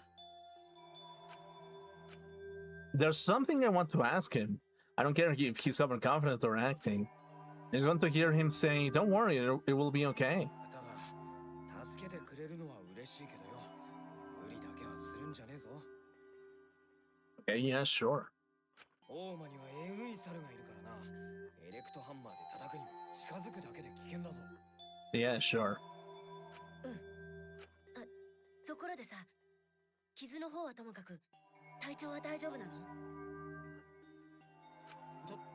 体調？おお、もちろんなんともねえよ。 Okay, sure. それよりそろそろ大間が様子を見に来る頃だ。おしゃべりは終わりにした方が良さそうだぜ。分かったよ。それとさ、桃田くん、この間のゴン太くんの件なんだけど。週一、しばらくは任せたぜ。え？俺がいねえ間、てめえがみんなを支えてやってくれ。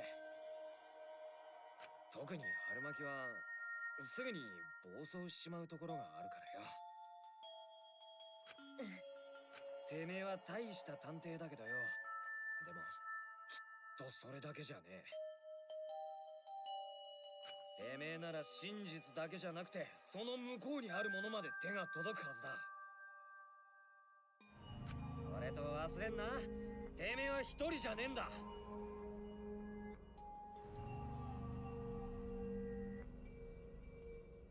No shit. 一人で何もかも背負い込むような真似はすんなよ。すぐに疲れちまうぞ。 Even if it does, I'd probably stand out with fully erect. So you know what? Fuck it. そういう時こそ仲間を頼らねえとな。 Sure. Rely on your friends. That's it. That's what I've been neglecting. 俺はてめえを信じてる。だからしばらくはてめえに任せたぜ。 Yeah, sure, whatever. ああ、週一。 Kaito, thank you. Thank you for being my friend. 分かったよ。おーし、大間が来る前にさっさと行け。 そうだね。じゃあまた明日。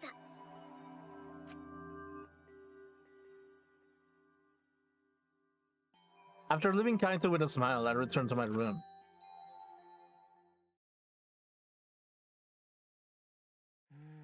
There's no point in wandering around. I should stay in my room and relax. I tried to get myself into the right mindset for the final battle. Well, I was meditating on it. It became nighttime before I knew it. Okay. Still the same. We go at dawn. I won't hesitate anymore. Kaito has taught me. よし。 I have to do it. To live, find a reason to live. I will fight. I spent that night with that thought nested deep into my heart. Don't panic, just stay calm and listen. Well, if you're watching this Monokuma Theater segment, it's already too late.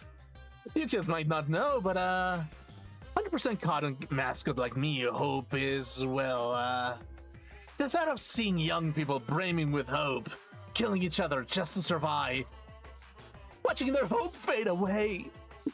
There's nothing more despair-inducing than that. My dear students, scaring humanity's hope, betraying, deceiving, and killing each other. It makes me oh so sad.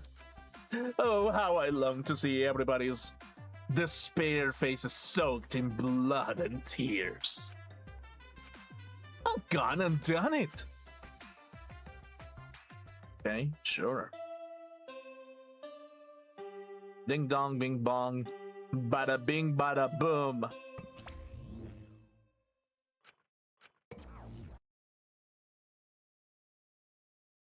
After that empty announcement from Monokuma, I jumped out of bed. よし。 Alright, here we go. First, to the dining hall. I grabbed it and charged the charged electro hammer and ran out of my room. Yep.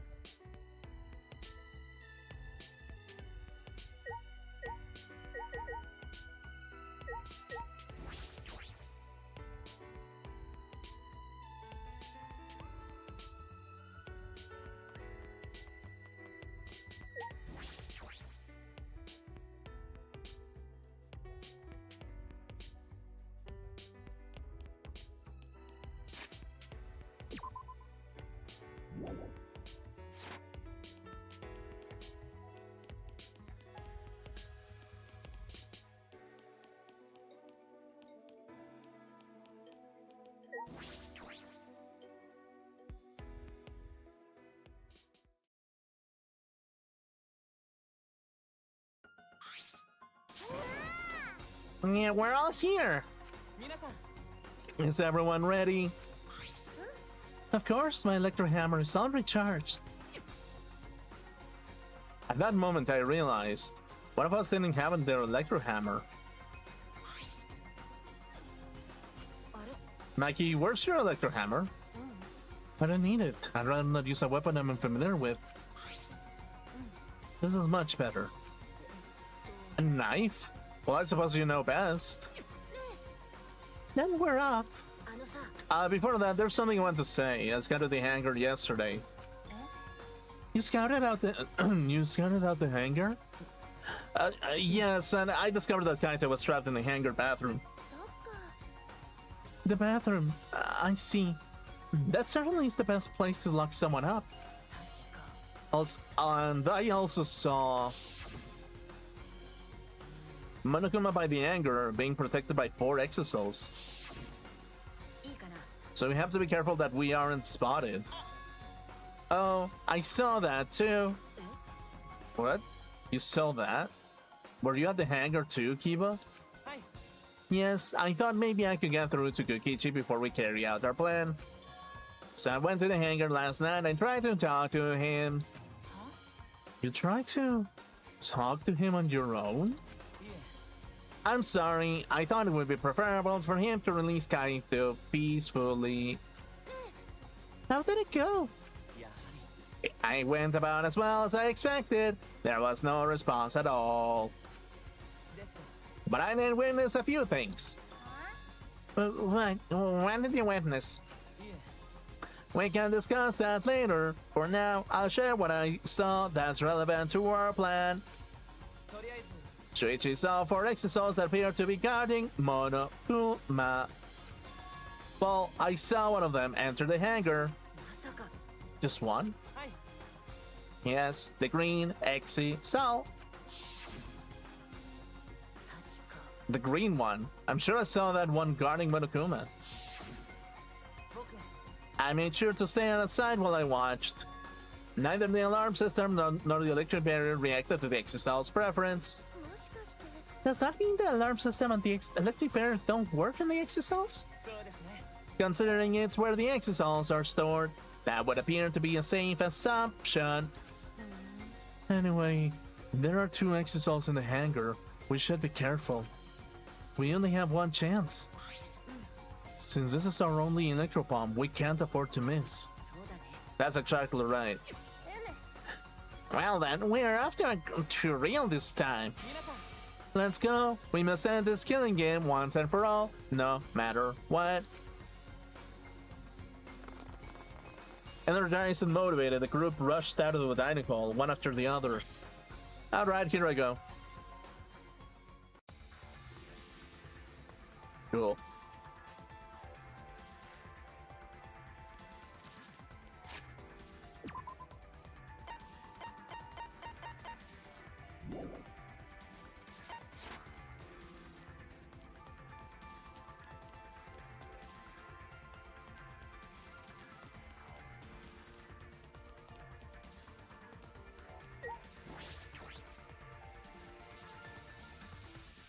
Wait, where am I supposed to go? Oh, there.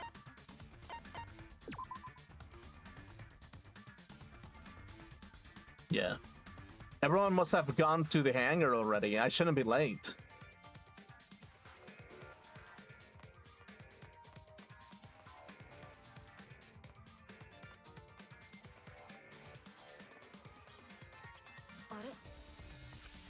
Monokuma's not here. He should have been protected by the exosols. And the exosols... They don't look like they're going to move. What's going on? And there are only 3 of them. There should be 2 more in the hangar. It's just like Kibo said, we should consider ourselves lucky that there's only 2. If all 5 of them are here, it'd be impossible to execute the plan. Alright, let's keep moving. Okay, cool.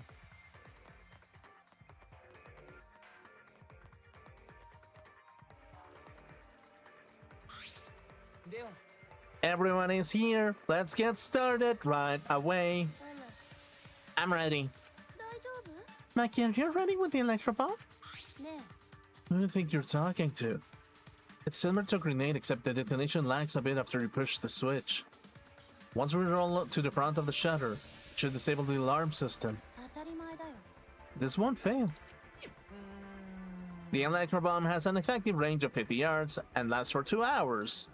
Kokichi's remote control is disabled, we'll stand a chance against the exosols. Let's stop Kokichi before he gets into the exosol. But be ready for the worst. We might have to use the electro hammers. If he gets into that exosol, I'll stop him with his hammer. Yeah, you're right. What's wrong, Mikey? Spring Roll? We're all ready to start, you know? Yeah, alright. Then, let's go. Maki triggered the electro bomb, then rolled it in front of the shutter. And then...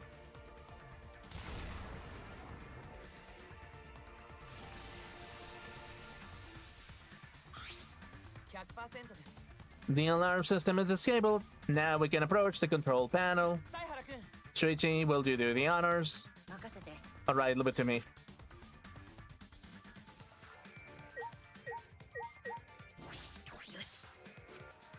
As I swung up the electro hammer, I suddenly noticed...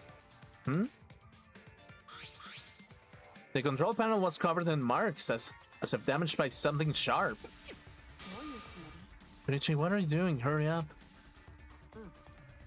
Sorry, I've got it. No time to think now. I aimed my swing at the control panel. I brought it down as hard as I could.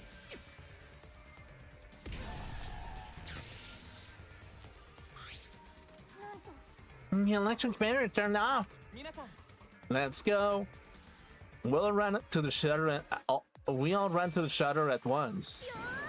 We won't let Kokichi do whatever he wants anymore. You better be ready. This is it. The remnants of despair end here and now. After opening the shutter, we burst into the hangar, electro hammers in hand. To end this. To end this killing game. To end this despair.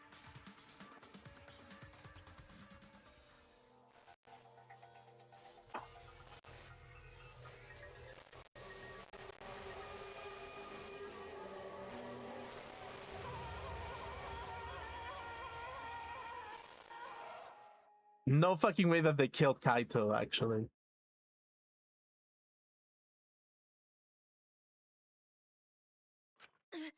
What?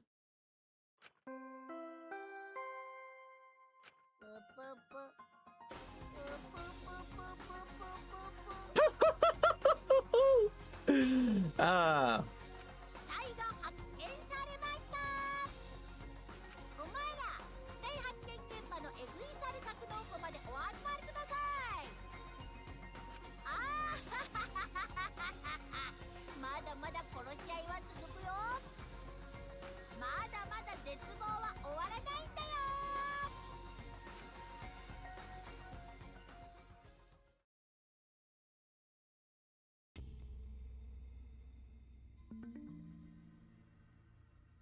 Voyage without a purpose.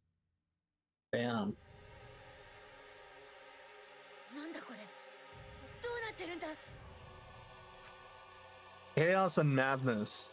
Confusion and turmoil. I couldn't stay calm. I couldn't keep it in. It was too much despair.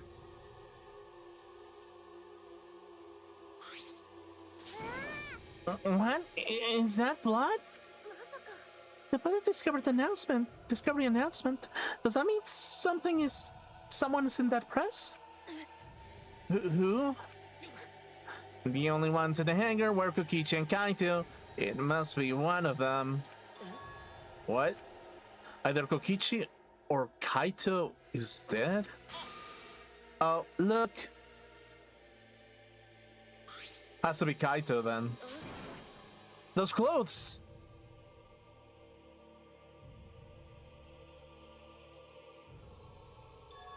They're Kaito's. Anyone that in that hydraulic press is... No, it's not possible.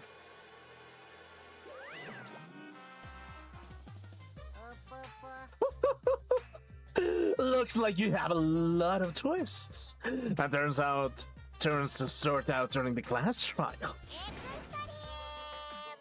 That's what the killing game is all about, after all. And so I will now pass on the Monica file. Don't say that you're getting bored of this, because things are about to get interesting. I hope you pour your heart and soul into this investigation, too.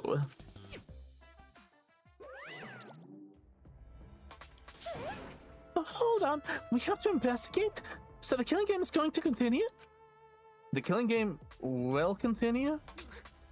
If the killing game is continuing and Monokuma is still moving, then it means the mastermind Kokichi is still alive.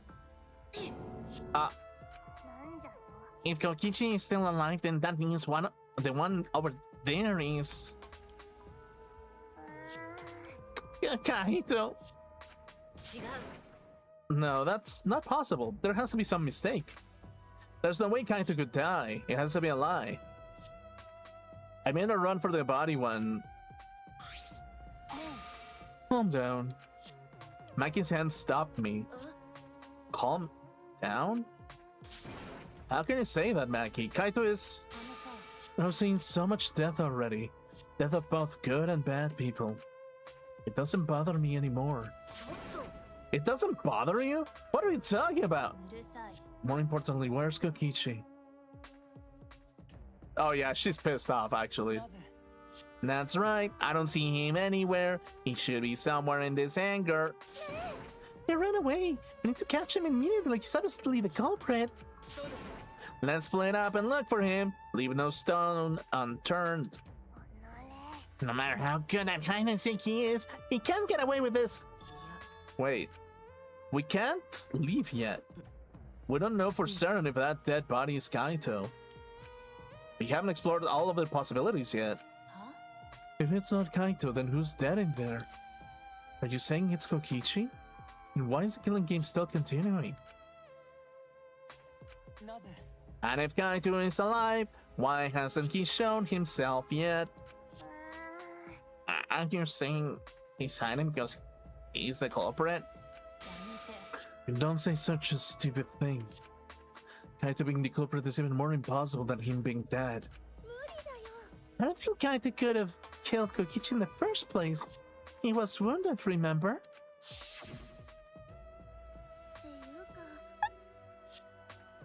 And his opponent, the mastermind of the killing game, can control the exercise at will. How could Kaito have killed someone like that when he was sick and wounded? I don't know, I'm just saying it's possible. And even if it is Kokichi that was killed, that doesn't mean that Kaito is a culprit. So does that mean the culprit is one of us? Wait, that's impossible. No matter how shocking Kaito's death is, saying your suspect is going too far. I understand what they mean. The initial evidence suggests Kaito is dead. But I just can't believe that. Or perhaps I don't want to believe it. I can't believe Kaito is dead. Let's investigate. We need to find the truth here with our own hands and reveal the truth in the trial. まさか So you want to continue the killing game? だってさ A class trial will be held either way. We should investigate. I don't know if we'll find hope or despair, but we have to find the truth. So it all starts there. You're an impressive detective through and through. You might not only reach the truth, but something even beyond it. That's right, I have to do this. To keep my promise to Kaito. わかりました。 You're right. If the class trial is going to happen anyway, then we should investigate. Yeah, but we already know the answer. でも But we can't die here. We decided to live for hope.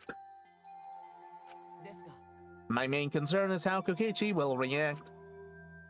We accuse him of being the culprit. If he just says plain dumps and runs away, there's nothing we can do. でも No, I don't think so. Junko Noshima cherished the killing game rules. So if the remnants of despair worshipped her, I don't think they'd ignore those. だったら Then it'll be easy to deal with him. You just need to vote for him in the class trial. Yeah, that's true. I understand the others, but why Maki? Why is she accepting Kaito's death so easily? では、 Well then, let's review the Monokuma file. Is that okay with you, Shuichi? Yeah. The body was discovered in the XSL hangar. The victim was crushed in the hydraulic press and it's unidentifiable. Okay, well... Yeah, that's it. That doesn't tell us anything. The identity of the victim is unknown. It doesn't tell us that much. どうでもいいよ It doesn't matter. We already know who the victim and the culprit are. 決まりだね The culprit who killed Kaito is definitely Kokichi. Wait, Maki, it's still too early to decide that. It's true that the evidence points to Kokichi being alive, but でも Kaito told me... Don't you worry, I'll do something about all this. It's a promise. All you guys are working so hard so I can just sit back and relax. 僕は I want to believe in the promise Kaito made. I want you to believe in that with me. やめて I refuse to investigate with you. え Huh? What? Why? わからない You're not calm at the moment. Right now, you're acting like Kaito. Back in Konta's class trial. It was like this at that time too, wasn't it? You can't fight despair with just belief. It's not that simple. Maggie turned her back to me and left. Maggie? あの、 There's something about the air in here that's making me feel off. I don't know if it's the electro bomb is to blame or if I'm malfunctioning somehow, but I'm starting to feel somewhat sick. I don't feel weird at all. であれば Oh yeah, I think I understand.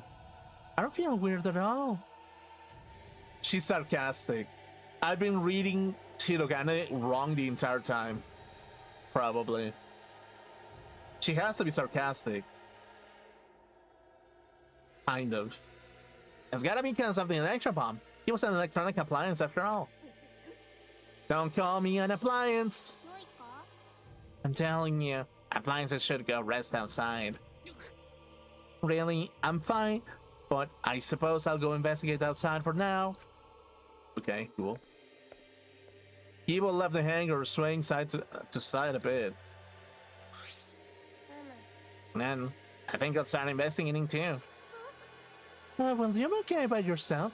I could go with you if you want. いや No, you don't have to worry. I'll be fine by myself. When the body's like that, then we don't have to worry about anyone messing with it. So it should be fine for us all to investigate by ourselves. Himiko left in a hurry.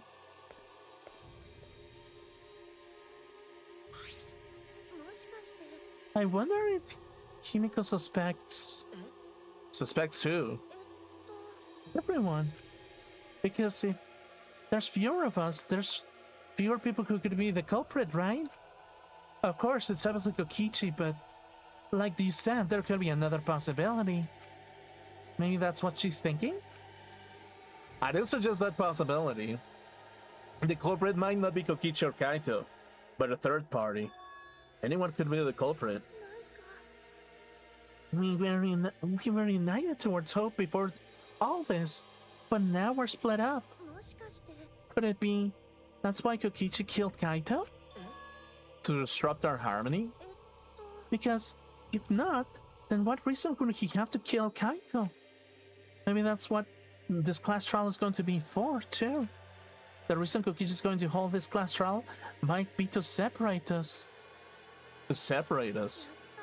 In the end, we were all gathered around Kaito. He was the one keeping us together. If that's why he killed Kaito, then we're completely caught in his trap.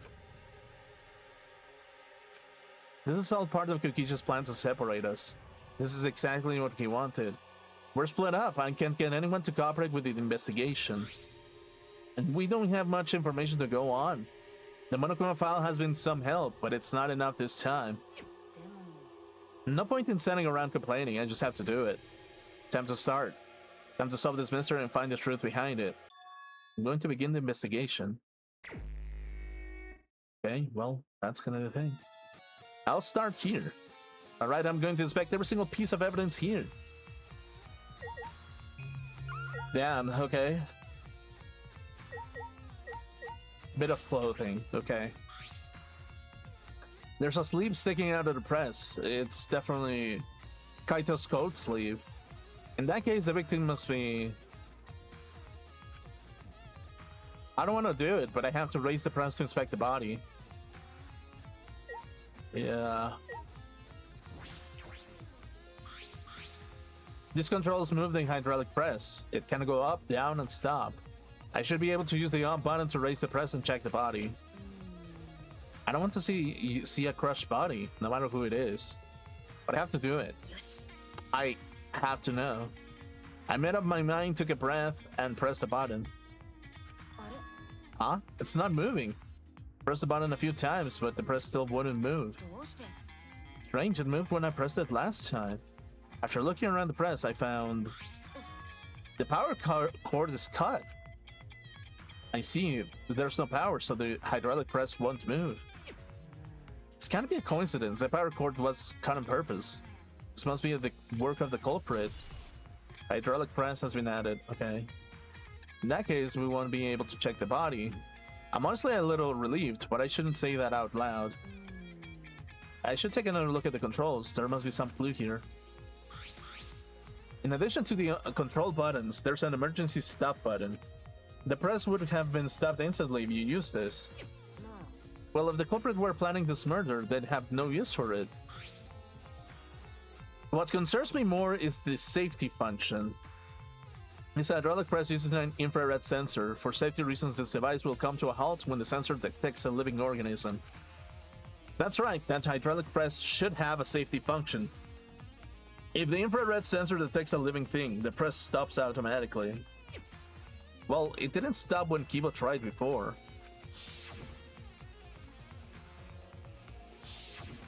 Okay. If the sensor detected a person, the safety should have stopped the press automatically. Stop automatically, huh? Okay, safety function has been added.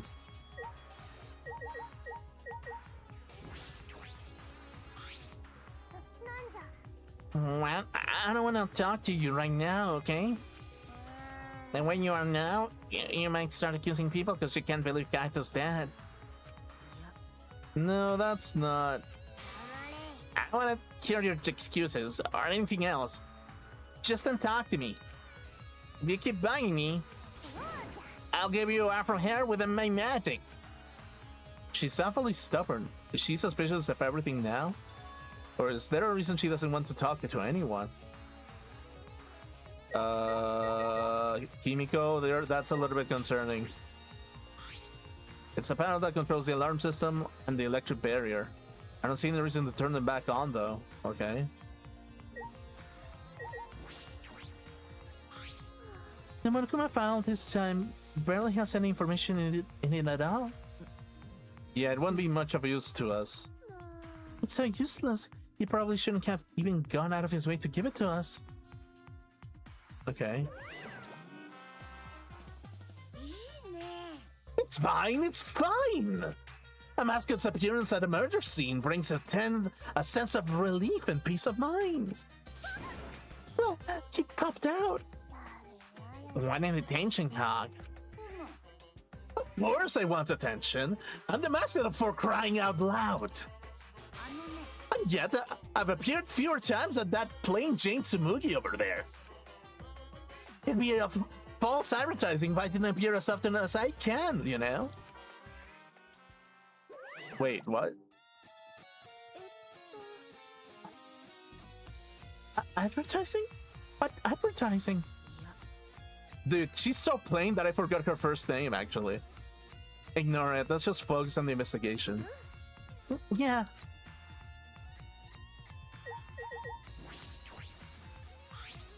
The red exoskeleton is completely still. Stinger's there. If you go near that thing, you might get torn apart. No, it shouldn't move anymore. Not without the Monocops or Kokichi. Yeah, it's just a pile of scrap then. Jeez, don't scare me like that. Maybe I should just tear this junk apart with my magic. But I suppose that if Kokichi was alive, he could move it away at any time by remote. Yeah, why didn't you say so sooner?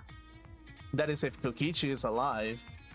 But that remote control Kokichi has for the Exosouls, what is it exactly? Does he have that because he's a mastermind? Okay, cool. Okay, there's an Exosoul right in the middle of the hangar. Hatch is open as well. The cockpit is exposed. So this is how it looks on the inside, huh? It's small but big enough for one person.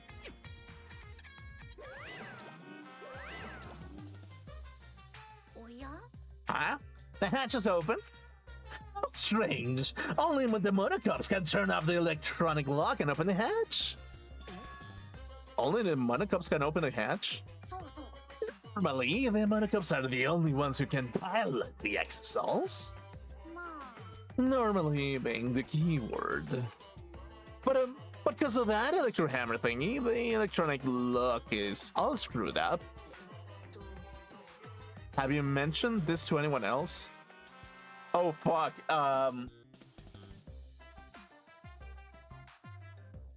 it's gonna be Maki, isn't it?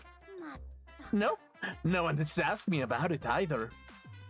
I mean, if I had been asked, it would have been irrelevant information to you anyway. An electronic lock on the hatch that only the Monocops can disable, which must be why only the Monocops can control the Exosouls. But if you could disable the lock, you'd control the Exosoul.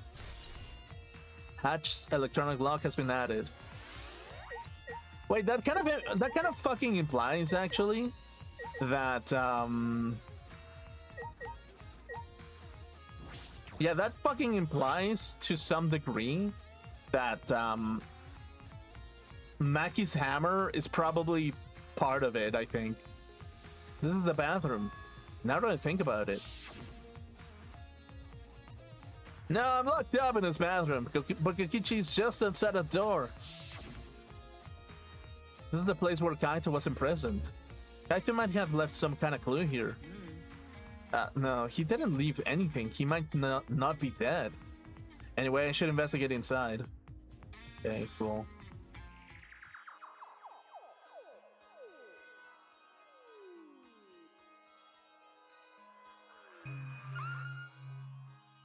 Okay, there's a few clues.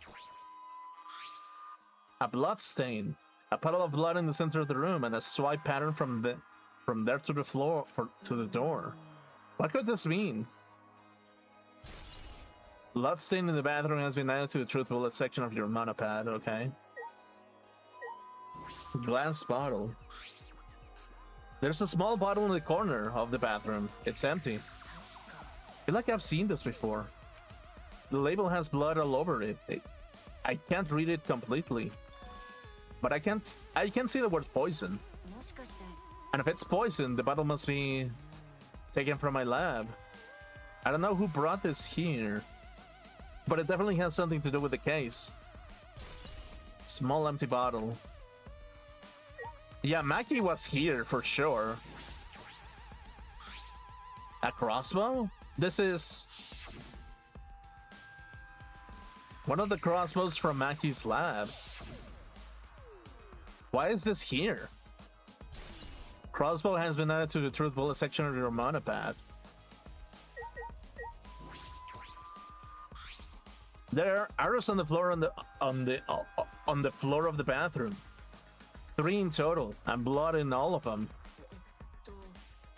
What is this? What happened here? 3 arrows has been added. Ah, this case.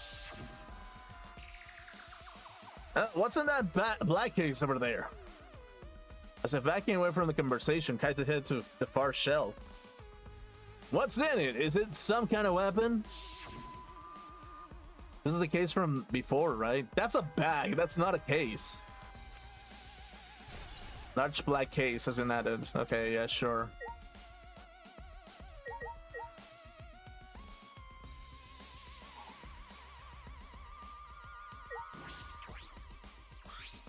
Small window for ventilation. This is the same window from before. It's a small window and it doesn't open all the way. No one would be able to fit through here. I suppose if someone could fit through, Kato would have escaped by now. Perhaps it's too small for a person, but an object could fit through. Bathroom window has been added to the truth bullet section of your monopad. Alright, I finished investigating the bathroom. There were more clues than I thought there'd be, and one is particularly concerning. Why is this crossbow from Maki's lab in here? And the 3 bloody arrows. Those arrows are definitely for a crossbow, but why are there are all 3 bloodied? And that bottle of poison, what could that have been used for? There's still so much I don't know. This case looks like it's gonna be tricky.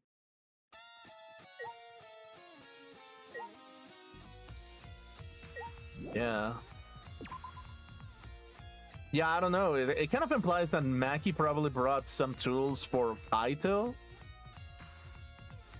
Why is the exisal in the front now? Okay.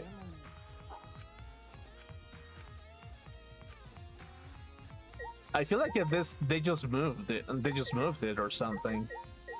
It used to be here, now it's there. What the fuck is up with that?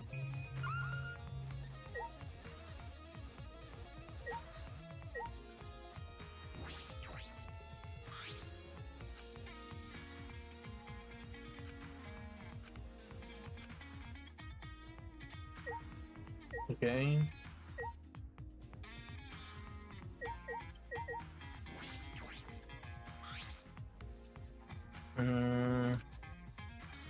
No use for the washing machine. What about the painting machine? It smells kind of like paint thinner. Looks the same as before, probably not related to the case. Okay. Okay. There's still things to investigate here.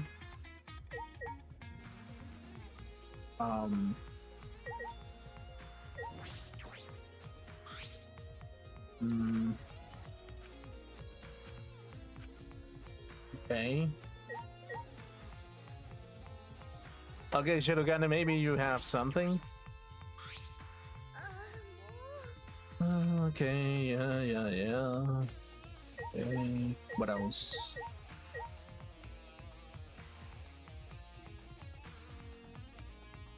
Maybe I can investigate the traces of blood? Yeah, that's the thing. What is this, a blood stain? There's a faint trail of blood leading to the press, a stripe pattern as if drag. It looks like as if it's coming from the bathroom. This bloodstain suggests something was dragged from the bathroom to the press. Okay. Okay, cool. Washing machine. No. Okay, what else?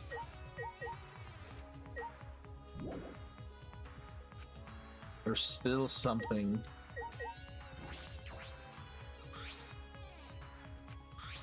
Okay, no. Wait, there's a single blood stain on the table.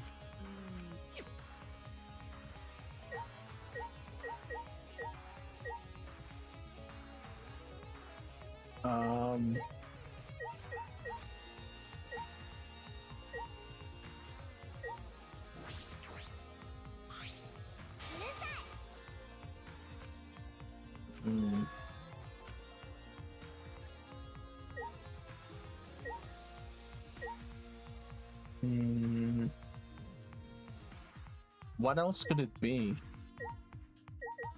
Painting machine, traces of blood,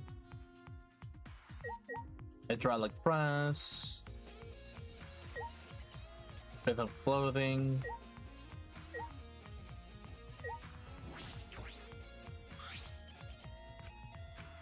Okay, now a hole in the sleeve. What could this be? Okay. Okay, so that's it. I suppose that's all about that information I can deduce from this hydraulic press. I can check the body so I don't have any clues to work with. I'll have to find more clues elsewhere. That's about all I can investigate here in the hangar. There are still questions. The truth is still far out of reach. I still can't deduce who the victim is. I need more clues. I should investigate other areas. I should start with the areas around the hangar.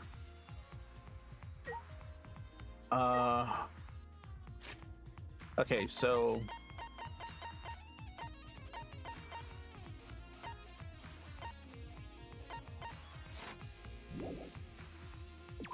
okay.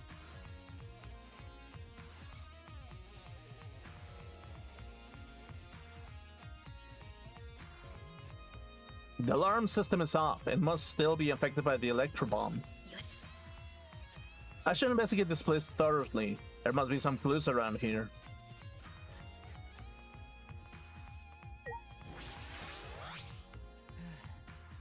I think I'm starting to feel a little better now. I'm sorry to worry you, Shuichi. I was a bit worried. I'm glad you're feeling better. There was something I needed to ask Kibo. Hey Kibo, before we went into the hangar this morning, you said, So I went to the hangar last night and tried to talk to him. You tried to talk to him on your own? I'm sorry, I thought it would be preferable for him to release Kaito peacefully. How did it go? It went about as well as I expected. There was no response at all. But I did witness a few things. You said that you witnessed a few things. What exactly did you see? Yeah, since we were in a hurry, I only told you about the exisal returning to the hangar. Yes, you said the exisals could pass through the alarm system and bear to the hangar. I never imagined something like this would happen, so I didn't mention it before. But before I saw the exisal, I saw somebody heading towards the hangar. So somebody? I saw Kimiko. So that's why she's angry, okay.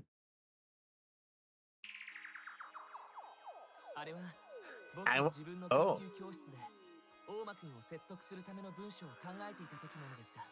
Oh. 彼女がこの格納庫に向かっていくのが見えました。しかもその手には黒い袋のようなものを持っていました。黒い袋のようなもの。僕は At the time, I assumed she was going there to examine things or plead with Kokichi. And since she came back later, I didn't think much of it. But after seeing her reaction this morning, I started to get a little suspicious. What? What did you see? She was acting like she had something to hide. It's not that I want to suspect her. そうだね。 True, it is あの suspicious. さ、 You said you saw her come back as well. Was she holding the bag at the time? いえ Now that I think about it, she didn't. So she had it coming in, but not leaving. It has to be. That black bag Kimiko was carrying was... あの By the way, this is a little off topic, Shuichi, but... Huh? What is it? やはり The reason I wasn't feeling well may have been due to the electro bomb. ですが But it was because of the electromagnetic particles, not because I'm a robot. So what I experienced was akin to an allergic reaction to such as hay fever. So it could have affected a human the same way. Being a robot had nothing to do with it. Right, that must be it. So that thing Kimiko said was bothering him. He really is a bit too sensitive. Evil's account has been added. Okay.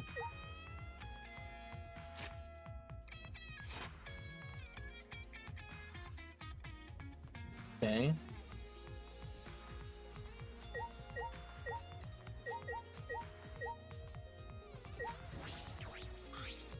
The hangar shutter.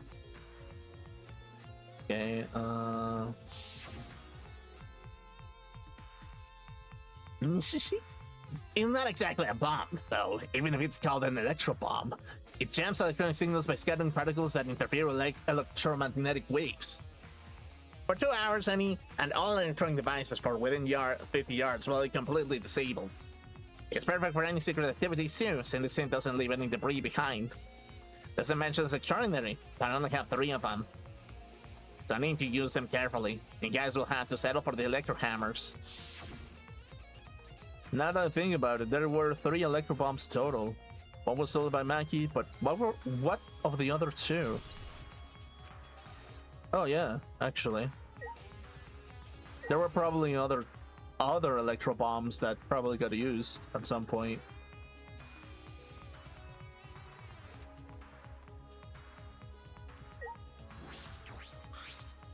This is the bathroom window. This is the hangar's only window, and it's not possible to fit through. That means the only way to get into this hangar is through the shutter. Okay, cool. Okay.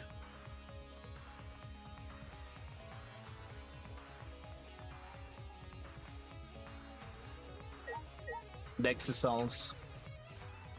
The exosol isn't showing any signs of moving.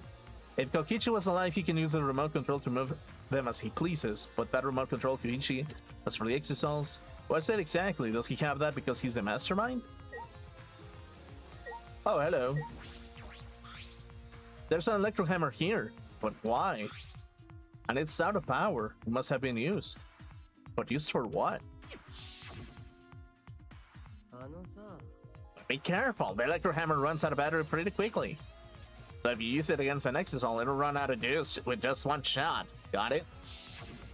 確か。 If the electro hammer powers is expended, it requires 24 hours to recharge. We know that for certain. Yeah, use electro hammer. I remember the site I saw yesterday.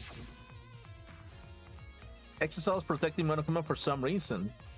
Kokichi said he was the mastermind. The exosols should have been around him. So why were they still protecting Monokuma? And 4 of them too. I suppose I was so caught up in thinking about Kokichi I ignored Monokuma. ムキ Pay attention! Listen up! Take heed, I say. Monokuma? っていうかさ、 Just, I noticed that you came this way last night, Shuichi. Huh? うぷぷ You were acting all sneaky, weren't you? そうはそうは。 Like a teenage boy trying to creep into the adult movie section of a video store. やだな。 You didn't need to stink around, cause the exosols wouldn't have attacked you. おい、 What are you saying? We didn't have to sneak. だって。 Just everyone's coming to rent adult movies. So in a way, everyone going through there is the same. ちょっと。 No, not that. I meant about the exosols not attacking us. あ Oh, at the time, the exosols were on autopilot and directed to only observe me. あのね。 Their movements are more limited now that the Monocups aren't around to pilot them. Autopilot? You mean the remote control that Kokichi has? まあ。 Yeah, that's pretty much it. So the exocells were being controlled by Kokichi's remote control, but they were focusing on Monokuma? あのさ、 What were you telling me all of this? This puts the person controlling you at a disadvantage. あのね、 We're not talking about that. We're talking about this. いや Even if it puts someone at a disadvantage, the class trial must always be fair. The person who shares that info with me didn't seem interested in sharing it with you guys. おい、 So if you share it instead, that way it'll be fair for all the participants. So someone else besides me knows this.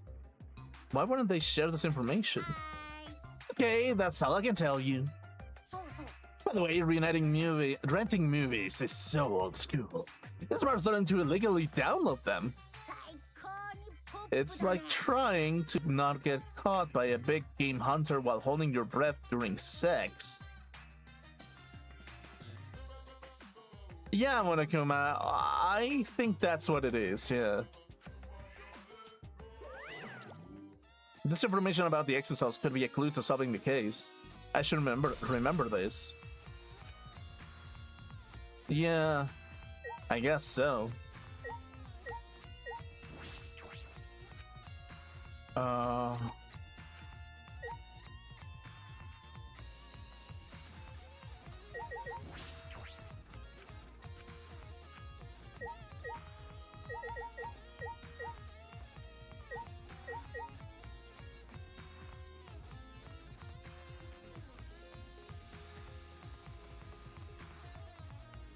Is there anything else?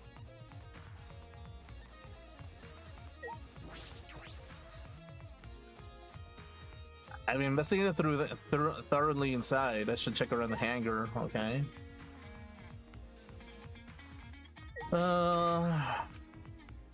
Okay. What else?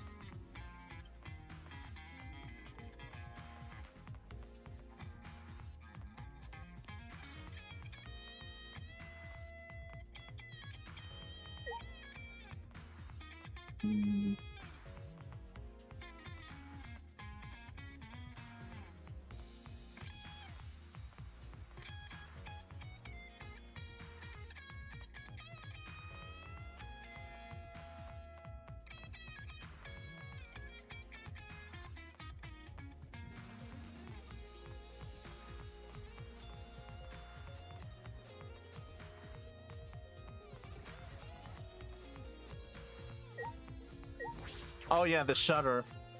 This is the control panel that controls the electric battery protecting a hangar. We hit it with an electro hammer, so it's in operational right now. そうだな。 That's right. What are these marks here?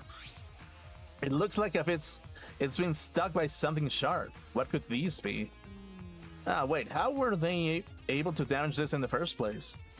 Getting near the control panel should cause the alarm to go off. You have to turn off the alarm before you even get close. So how did the person who did this get near the control panel? Hangar's front shutter. That's about all I was concerned with the hangar. But I still don't have enough clues. There's have to be more. The other places that might yield some clues are Maki's lab and my lab. The crossbow in the bathroom, the bottle of poison. I need to investigate those leads. I should also inspect the 3 exocells that were protecting Monokuma. Why were they protecting him in the first place? That might be related to the cases as well. Okay, yeah, sure. I guess I cannot teleport, huh? Man.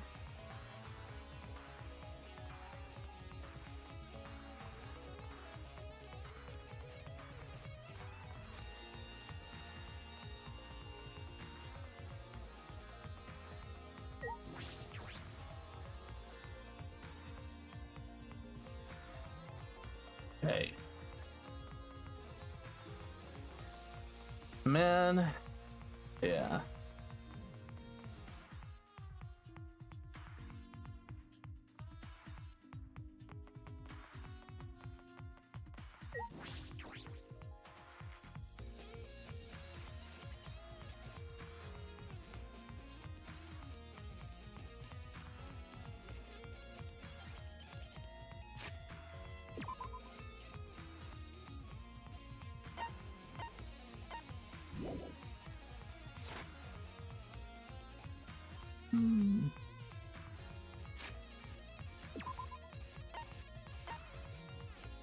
Oh, now I can teleport. Okay, there we go.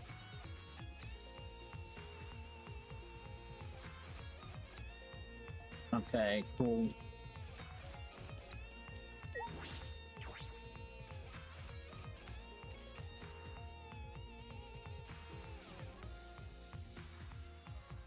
I feel as though there are less weapons here than I remember. Alright, everyone's here. I hope you're all ready. Are those weapons? So you went to my library yesterday to find weapons used against Monokuma. It's because Kaito had them. Okay, cool. Okay, cool. I feel as though there are less weapons here than I remember. Okay. Okay. Is it because Kaito have them? Black case. That's more of a black bag, if anything. As I suspected, there are 2 black bags here, identical to the one in the hangar. There are cases for the crossbow. The crossbows are inside, but disassembled. It looks like if they don't even fit in the case unless they're disassembled. But there are 2. When I was here with Kaito before, there were 3 of them. And I'm sure that Kaito didn't have a crossbow with him. In that case, the crossbow in the hangar must have come from here, which means someone must have brought it to the hangar from here. But it's fairly difficult to put together the crossbow. I don't believe you'd be able to do it unless Maki taught you. I think it's more about the latter. For now, I need to investigate. Okay, sure. Crossbow has been added. Okay, cool. Look at all these guns. Even if they're all airsoft guns, it's a remarkable sight. Okay, cool. Okay, awesome.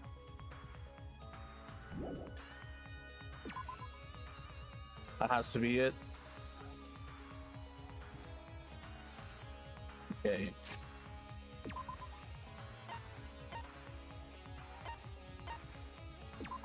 Okay, awesome.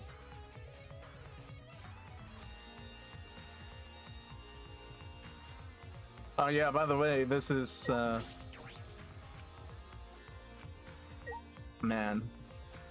Would have been nice to actually figure out what was this thing.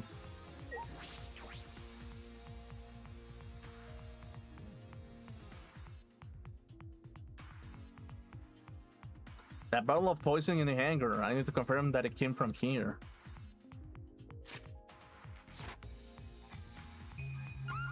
Okay. Chemical shelf, bookshelf.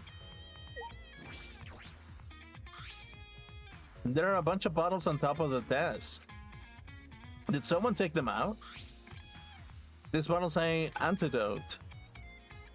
Nightsate antidote, hemlock antidote, arsenic antidote. Antidotes, huh? I didn't know these were here. According to the lab labels, each bottle is only 1 dose, and each only works on a specific poison. Well, I suppose that makes sense. There are plenty different kinds of poison, so that must be true for antidotes. Okay, cool. There are several bottles of poison lined up here. I haven't seen any poison outside of the lab, so small bottle of poison I found must have come from here. There's a little less liquid inside this bottle than the others. Strike 9 poison. The label says strike 9 poison. This poison takes some time to spread, but even a small amount of it can be lethal. I can't imagine that there's a smaller amount in this bottle for no reason. This must be a clue. Poison has been added to the truth bullet section of your monopad. Okay. Strike 9 poison and antidotes. That is disconcerting. None of these antidotes are for strike 9 poison. They're all for different poisons. What could that mean? Alright, I investigated this room thoroughly. I didn't find any evidence to suggest Kaito isn't dead.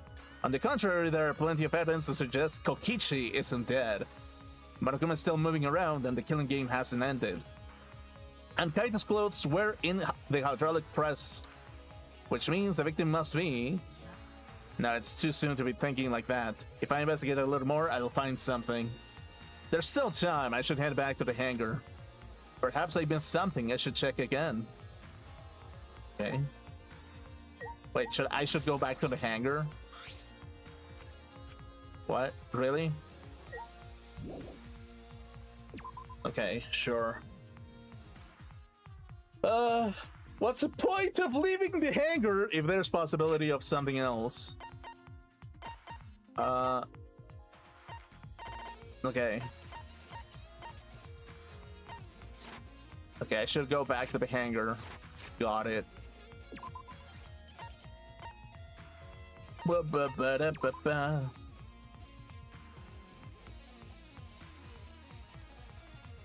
Okay. Ba-da-ba-ba-da-ba-da-ba-da-bum.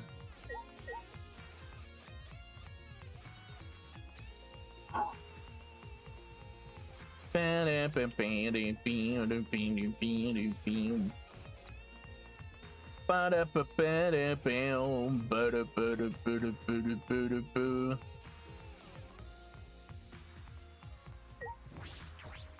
Okay, cool.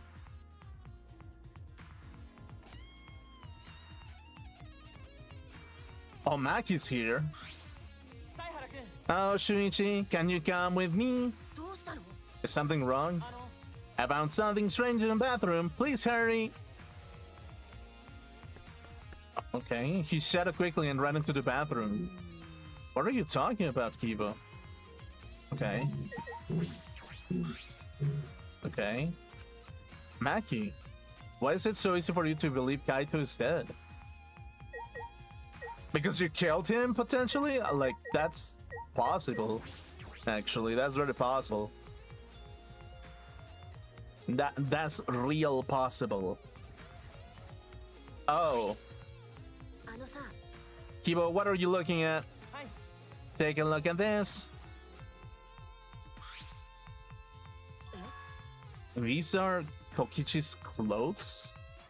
It's soaked and wrinkled, but there's no doubt these are Kokichi's. でも Where did you find this? I didn't see it when I was investigating the bathroom. And why are they soaked? それが Well, the toilet seemed clogged, so I reached my hands down the drain and pulled out these clothes. It looks like they couldn't be flushed all the way. So it's possible that the one that is dead is also Kokichi. Couldn't be flushed all the way. Why were these clothes in the toilet in the first place? え Yes, it was very brave of me, and thanks to that, I managed to find an important clue. Now, Shuichi, please investigate as much as you want. Yeah. Clogging the toilet, huh? But this isn't the time to hesitate. Okay. Kokichi's clothes found in the bathroom. If they were found in the toilet, someone must have tried to flush them. But who would do that? どうしたんですか Is something the matter? Please investigate. Okay.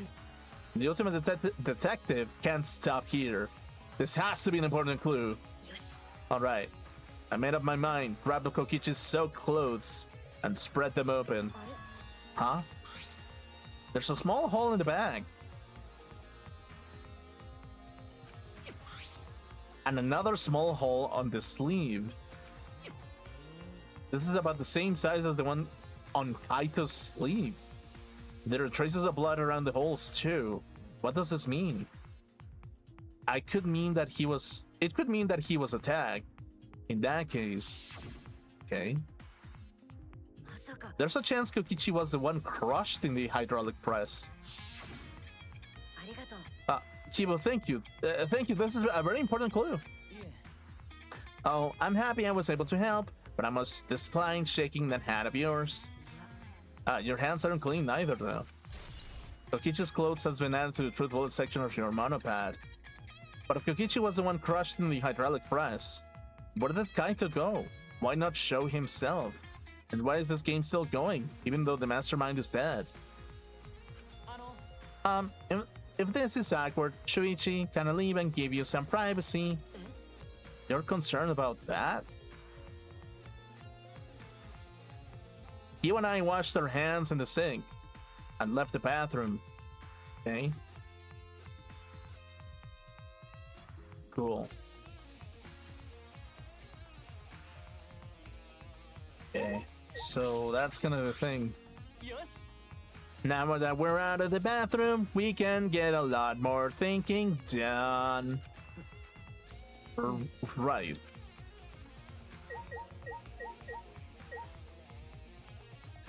Okay, can I talk to Maki a little bit more?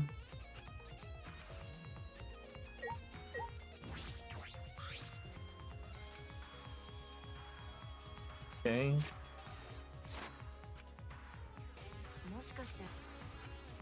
I shouldn't inspect closely.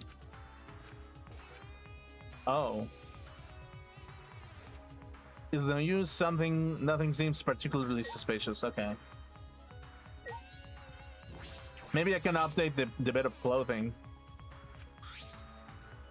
Okay.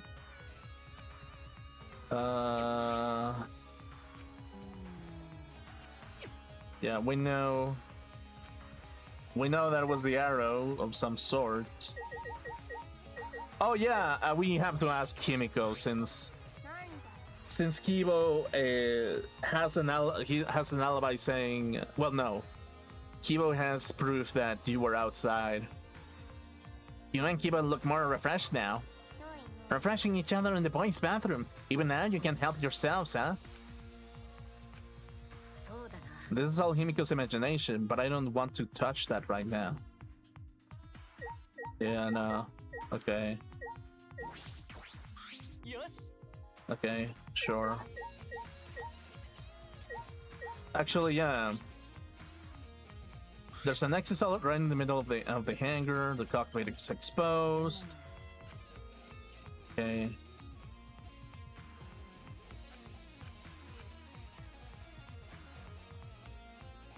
No clues here. Okay, cool. What about the other one?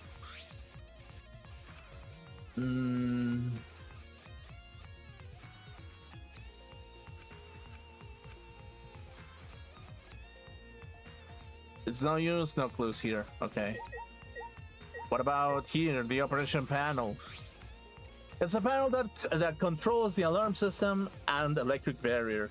I don't see any reason to turn them back on, though. Okay. Cool. Hey, it's almost time for the class trial to start, right? Was no one able to find Kokichi? I wonder. I haven't heard from anyone. I wonder where he went off to. Okay. Did he disappear? He can't still be in the hangar.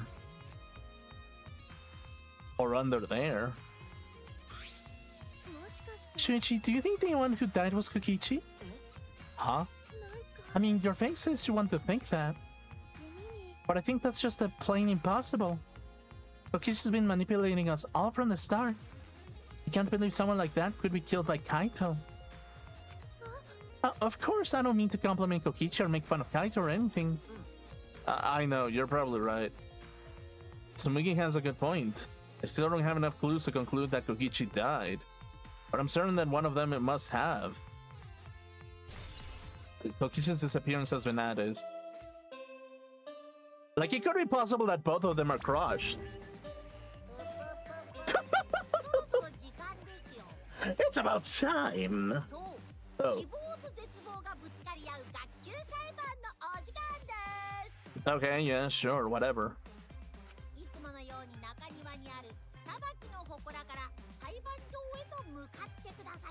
Yeah, sure.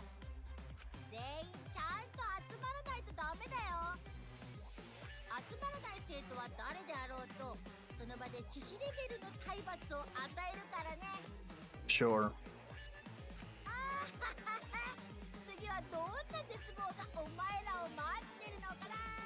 Sure. Okay. Everyone needs to be there. That means Kokichi or Kaito, whoever's alive, will be there. At the trial, we'll know who the victim is. Man. Okay, so yeah, this is the big reveal, and it could be possible that none of them show up actually, which basically says that both of them are dead, basically. Which would make me very sad because those two are the best characters of the entire fucking game, actually. Like, actually, they are the worst, the best characters out of everybody.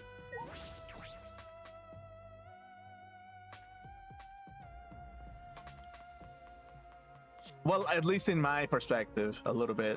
I mean, Mikey's pretty fun. Himiko is a little bit fun, sure. Shirogane, she's annoying, but yeah. Shrine of Judgment. There we go, dude. Here we fucking go. This isn't everyone, right? Kaito and Kokichi aren't here. I bet Kokichi's already there. As the mastermind of the killing game, he's waiting for us to arrive. We don't know that yet. There's still a chance Kaito's alive. Do you want to die? Maki, this is a battle between hope and despair. If I show any weakness like you are, then I know I'll lose to despair. Lose to despair? 6 of us will participate, and 1 of us will die after this class trial. Then only 5 will be left. Only 5. That's right. We are the only ones left. But we can't lose to despair.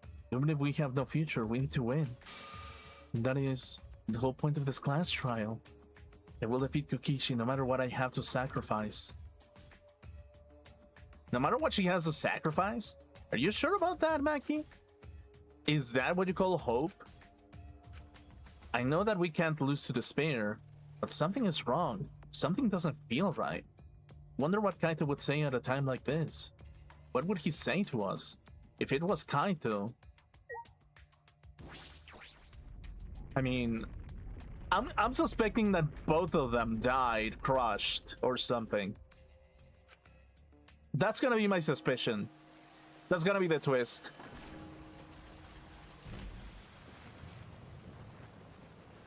Also, yeah, buff Monokuma is the funniest shit I've ever seen, by the way. It still is the funniest shit I've ever seen. Abso-fucking-lutely. We didn't say a word to one another. Silent as a tomb, we stepped into those open doors. Okay, cool. Awesome.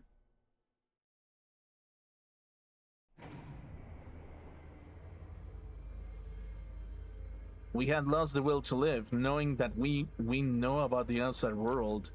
But somehow, despite the despair, we had found a new reason to live. To win the battle between hope and despair. But now, what do we do? What do we know? We don't know what hope means to us anymore. What is hope? A burden you bear? Haha. Funny. As those thoughts pierced my mind, I suddenly stopped. I can't think about things like that anymore. The only thing I need to think about is survival. Yep, basically.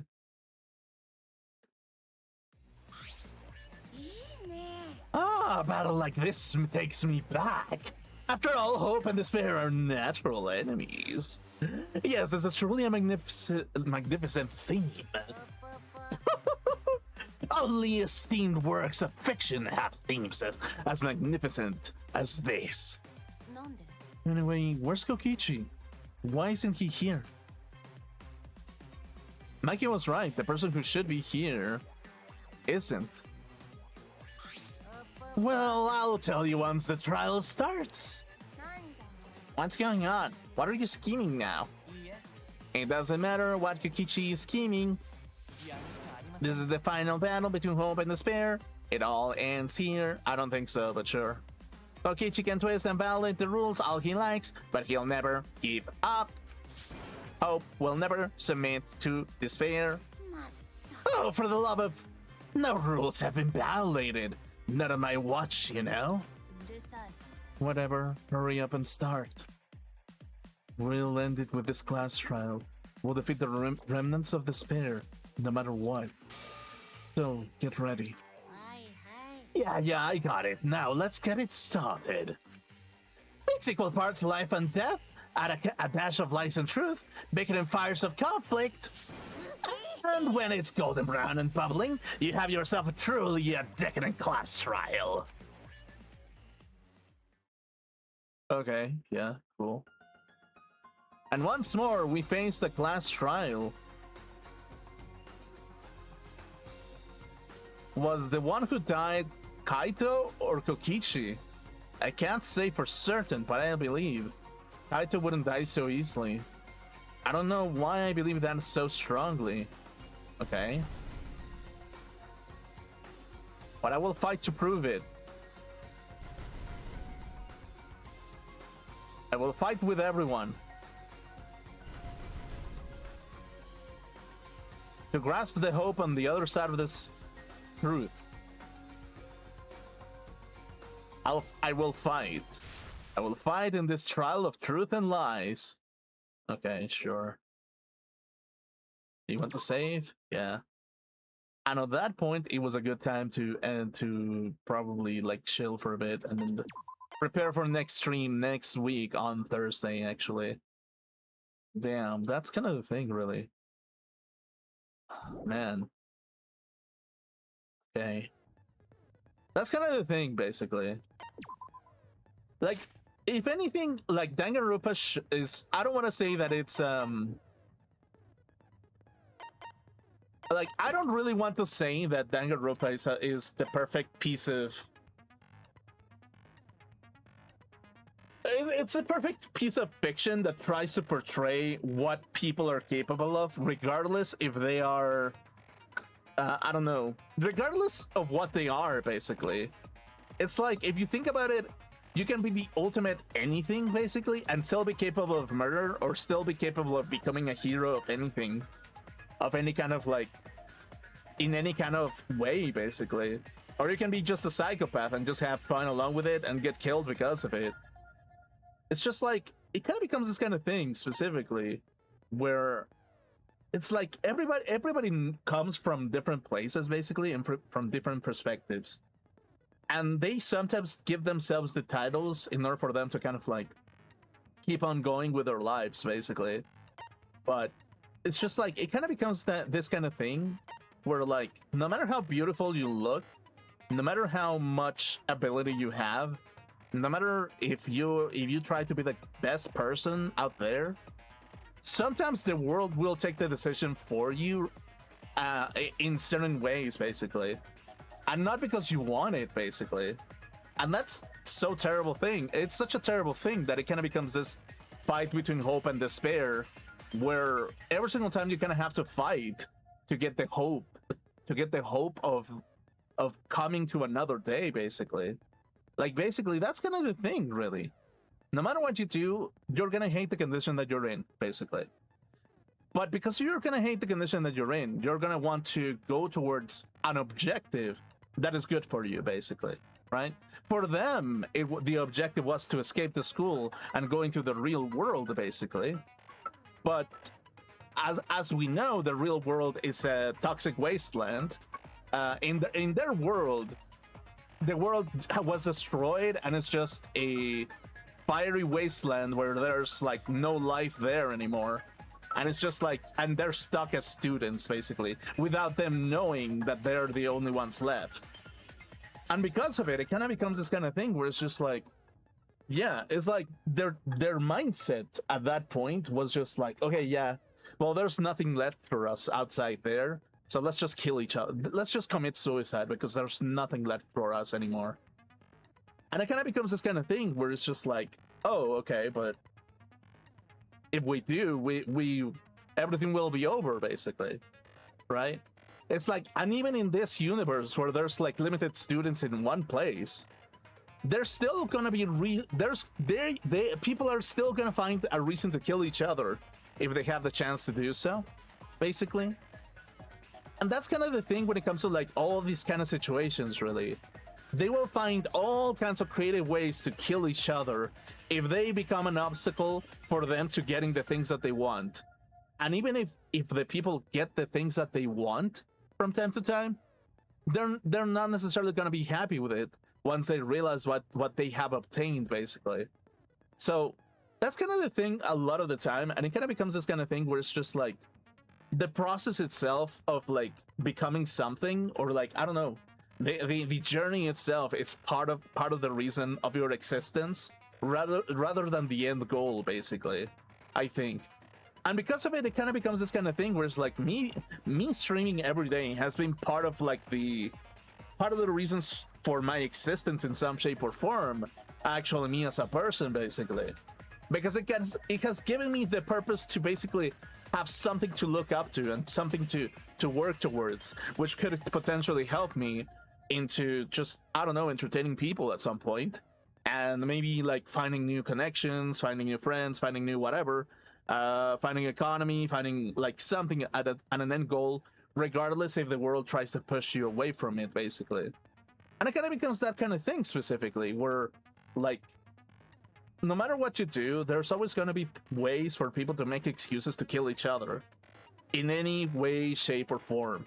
It's like, you can be the prettiest girl, you can be the ugliest girl, you can be the most fit boy, you can be the most fit, you can be the fattest piece of shit the world has ever seen, and you'll still find a way to hate yourself and hate the world that you're around, basically. And because of it, it kind of becomes this kind of thing where it's like the human existence, it's just hell. It is just hell altogether. It's like, and even if you're stuck in an endless dream where there's nothing bad done to you, you're still gonna hate it because you feel like your life does not have any form of enjoyment out of it, basically. No, it hasn't had any thrills, because in your condition of absolute like hedonism, you still weren't able to find like pleasure in that kind of scenario, basically. Like, well, satisfaction, should I say? You weren't able to feel satisfied, and in some way you felt left out of life because you weren't able to interact with the world itself as well. So again, it's always the situation where the grass is always greener. And the people that have selected you to be part of their lives are the things that matter in the end, basically. Really. It's like, it in some shape or form, actually, me being a VTuber, me being a streamer, the fact that some people have chosen me as their way, as their motivator, or like the purpose of like getting up every day beyond that point, it kind of becomes this kind of thing where it's just like, hey, that's kind of good, actually. That's literally the whole point in some shape or form, basically. There's probably artists out there that draw their own drawings, and the drawings that aren't made by AI art is the reason why some people feel happy because of it, like because of that shit. And again, it kind of becomes this kind of thing where it's like, yeah, maybe there are some programmers out there that live another day just so they can see the masterpiece that comes out the next day. It can be like from a basic project to a video game, basically. And it's like, as a programmer, you're gonna look at a video game and see what a masterpiece, basically. I wonder how they did it.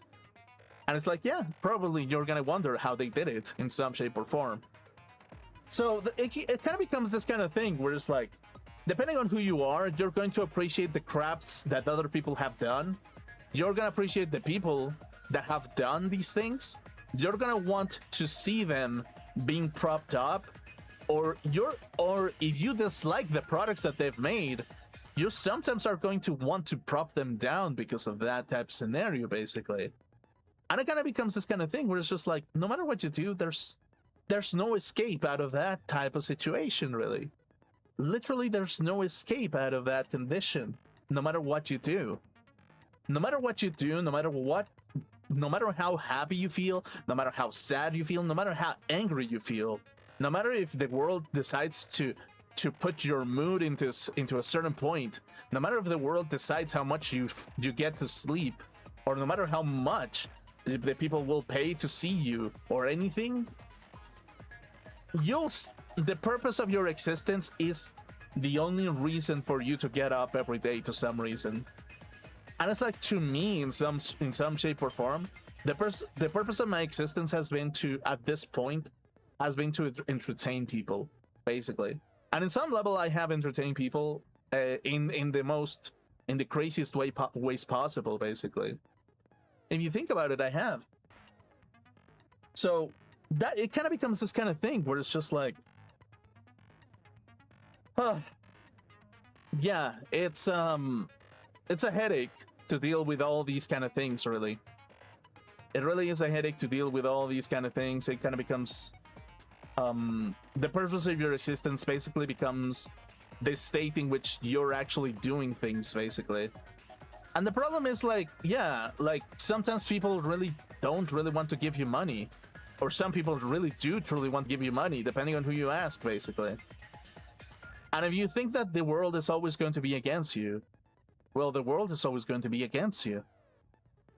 And that's the crazy thing about it. I don't think the world is entirely against me, because I'm still alive to some level. There are probably people who are against me in some level, and those are the reasons why I feel pressure in some shape or form. But the reason why I'm still existing in some shape or form is the same reason as to why there's still some form of value for me to exist, basically. So, yeah, it kind of becomes this kind of thing where it's like, regardless of what you do as a person, there's no escape out of the condition that you're in sometimes. And even if you try to escape, you'll find ways to hate the escape that you went into, because it's not going to be perfect. Because people are going to block the next high dopamine that is going to be part of your life, basically. And yeah, that's kind of the thing, really. That's kind of the thing. That's kind of the reason why sometimes people don't really give everybody the pleasure of enjoying their lives, basically. It kind of becomes that kind of thing, specifically. So, yeah. Essentially, what I'm trying to say is just like, it kind of becomes this kind of thing about responsibility. It kind of becomes this thing about preference. It kind of becomes this kind of thing about stability.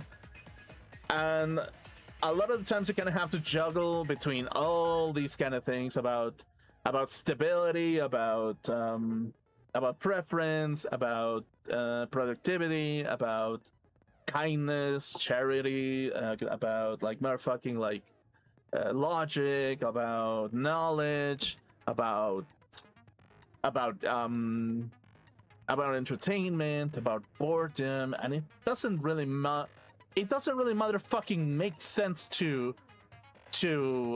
be like entertained all the time in some shape or form. Basically, it kind of becomes kind of pointless to be entertained all the time. So yeah, it kind of becomes that thing where, yeah, there's no other way around it other than to keep doing the things that you want to do and making them work, and that's it. That's basically it. It's just like, that's the only way that you're ever going to get out of any enjoyment out of life. Because if you keep thinking about your condition, you're always going to find any reason to be unhappy about it.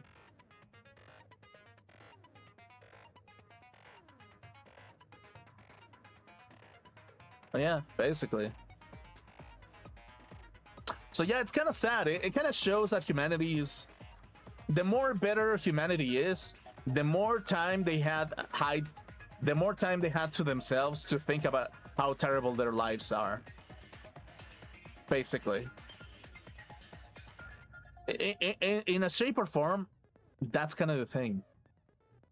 The more time you have to yourself, the more regret you will be filled with decisions that you could have taken better.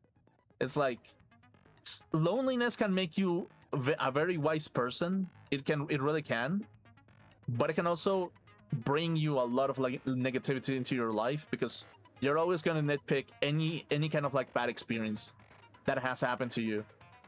And when we actually observe the people who have been around long enough, they are probably plagued with bad experiences at this point. They are. And the only way for them to keep going is to just keep doing the things that they actually want to do, basically. Specifically. So yeah, that's kind of the thing. And it kind of becomes this kind of thing where like the world kind of like the world always pushes you towards the things that you don't want to do from time to time. Like again, when you were a kid, you hated going to school and learning about things. You hated I mean, for example, I always hated math personally. I liked a little bit of history, a little bit of literature, and a little bit of art, but I hated math in some shape or form. I hated any kind of mathematical logical mathematical process. I always hated it to some level, and because of it, it kind of became this kind of thing where it's just like, yeah, no, I'm gonna pretend that I'm really good at it, but I ended up hating it even more.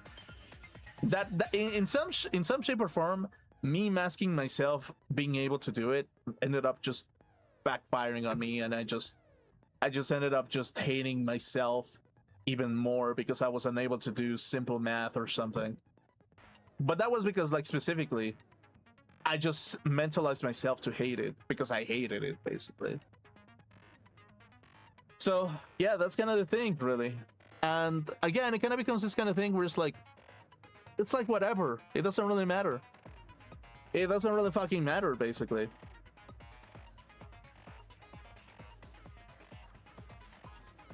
I'll find a way to in the future, if I become successful, I'll find a reason to hate streaming if I get too many bad experiences about something. But in the end, it's just like, it's fun enough to do it, actually. It's fun enough for me to keep doing it that I keep doing it, basically. And I don't know, I like the idea of it as well. So not that I'm too bothered about it at this point. It doesn't bother me, and it helps people in some shape or form. It absolutely does, and that's kind of the thing a little bit. That's kind of the thing. That's kind of the essence about everything. So yeah, anyway. Okay, tomorrow is gonna be Refantasio on Sunday on the Spanish channel. I'm gonna be doing that. And next Thursday we'll get the next episode of Danganronpa. I don't know. I want to play a little bit of Minecraft on the English on this channel a little bit. And I'm still debating if I should make another channel for like philosophizing like the condition that we're in, basically. Because like again, every single time that I kind of like put the TV, I kind of like, well, here's the thing, I kind of try to ignore TV as much as possible, basically, because I know that I'm gonna make my life miserable, right? So because of it, I'm just like, yeah, turn it off, basically. But when unfortunately there's no escape about it, I just end up being frustrated over the stupidity that gets out on television, and I just kind of like end up just being like, yeah, well, thanks for the malware. Like in some shape or form, TV news actually are kind of like psychological malware if you think about it. And so modern society kind of like have conditioned other modern society to infect themselves with that malware so that they become bitter and angry about their condition. And if they're angry about their condition, sometimes on the right people, it can make them move towards better places, and sometimes that pushes them down and never to be found, basically. So because of it, it kind of becomes this kind of thing where it's just like, yeah, no matter what I do, I consider like mainstream news cycles on television psychological malware that only stops you from enjoying your best life from time to time, basically. And the only reason why you want to watch it is because you have the time and empathy to understand the world around you that may or may not be true, basically. So it's like, yeah, in some shape or form, sometimes whenever I observe mainstream media, I'm just like, yeah, it's just a channel for, it's you consenting into being emotionally manipulated. into a worse condition sometimes. So yeah, that's kind of the thing a little bit. So yeah. So yeah, that's kind of the reason why I, personally speaking, I kind of avoided the real world for like 10 years or something. I avoided it. I was just like, I'm done with being stormed with negative media. I'm just gonna go into my hole, into my room for like 10 years. And whenever you're fucking done, I'm gonna come out and I'm actually gonna try to make the best out of my life. And when I came out, the only thing that I realized is just like, people are trying harder to manipulate you into buying things that you don't really need, basically. So it kind of becomes this kind of thing where it's just like, oh my fucking god, I don't really need this shit. Okay, cool. So you're stimulating me into wanting things that I don't really want. Great. Okay, if that's gonna be the case, then I'm going to stimulate myself into things that I really want, like games and anime, or and working out, basically. That's gonna be the only thing that I'm gonna care about, and philosophy maybe. Yeah, I mean, yeah, games, anime, philosophy, and working out, basically. And at that point, it kind of became this kind of thing where it's like, if the world is gonna stimulate me enough to pursue certain things, and if the world in some shape or form, any kind of media, is kind of like malware, I'm gonna get myself infected with the best malware so I can actually move towards that objective, rather than moving towards malware that makes me bitter and unhappy, basically. So yeah, that's kind of the thing, really. So yeah, in some shape or form, it kind of becomes this kind of thing where it's just like, yeah, no, I think I'm better off just pursuing games and anime and streaming. Like, altogether, it becomes the healthier choice. Like, pursuing art, but pursuing motives to live, motives and reason to live.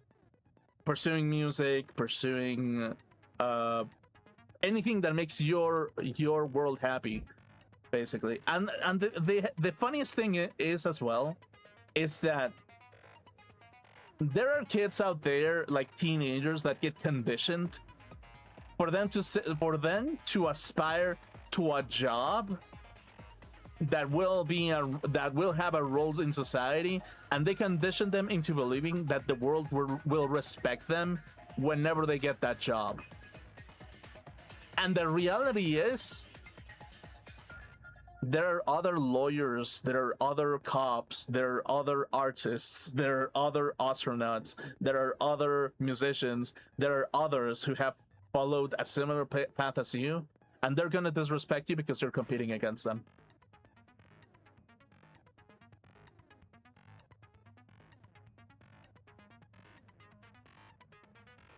So it kind of becomes this kind of thing where it's just like,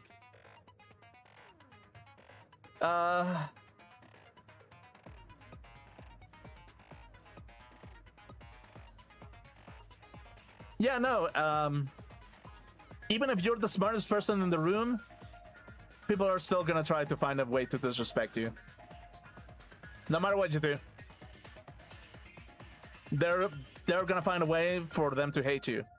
They're gonna find a way for you to be pissed off. And they're gonna find a way for you to be angry and unhappy and never being able to see the light of day.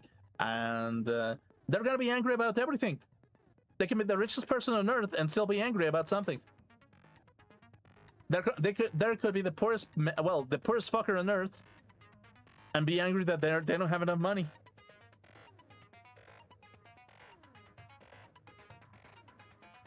So yeah, even in the symbols of high status, doesn't fucking matter. There's no escaping this game of hope and despair. You're forever stuck in that kind of world unless you actually take the choice to basically just enjoy life in every aspect that you have, enjoy your condition in every aspect that you have. And if your condition is the most bizarre, if your condition is the most bizarre condition that you could ever find, enjoy that bizarre condition. Actually, like, enjoy that bizarre condition. to some level, and aspire to get a better condition. Absolutely, yeah. But it's like, but yeah, don't hate the condition. Like again, don't hate the condition that you're in, but aspire to be in better conditions. Basically, that's gonna be my advice of the day. Basically, like I'll say it again. Never hate the condition that you're in, because you're going to bother yourself up no matter what you do. I know this for sure. Trust me on this one. I spent 10 years hating the condition that I was in, hating the outside world, because there were too many unilateral taking decisions out of the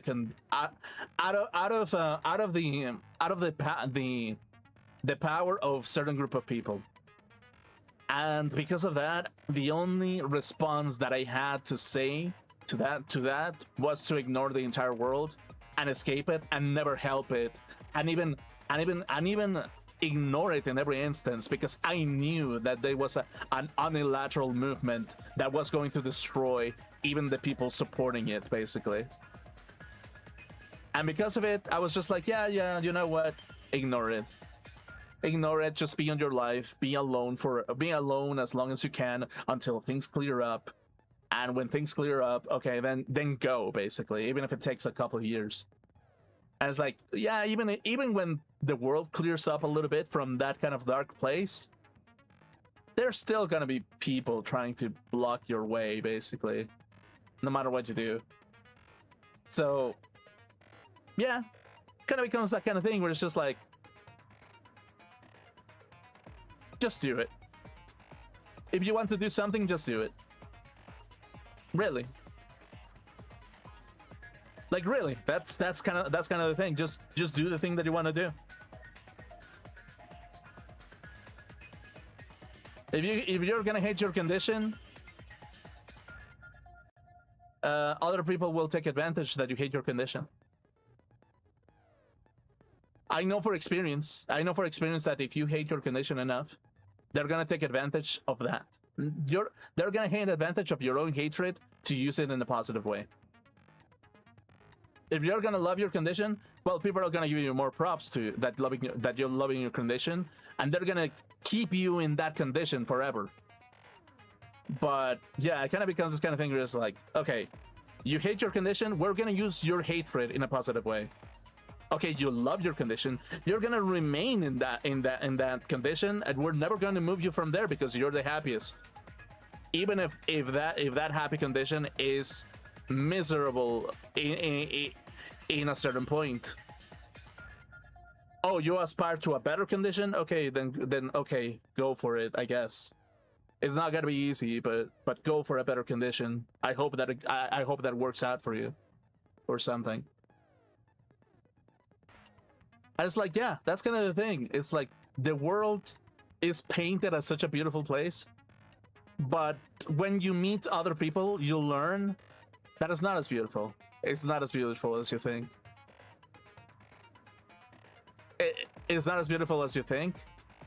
And when you do find pleasure out of it, when you actually realize what the world is really made of, the only solution that you have to have to yourself is just like, yeah, just always aspire to a better condition. Just always aspire to a better condition that you're in, basically. Or appreciate, if you have enough, appreciate the condition that you're in, basically.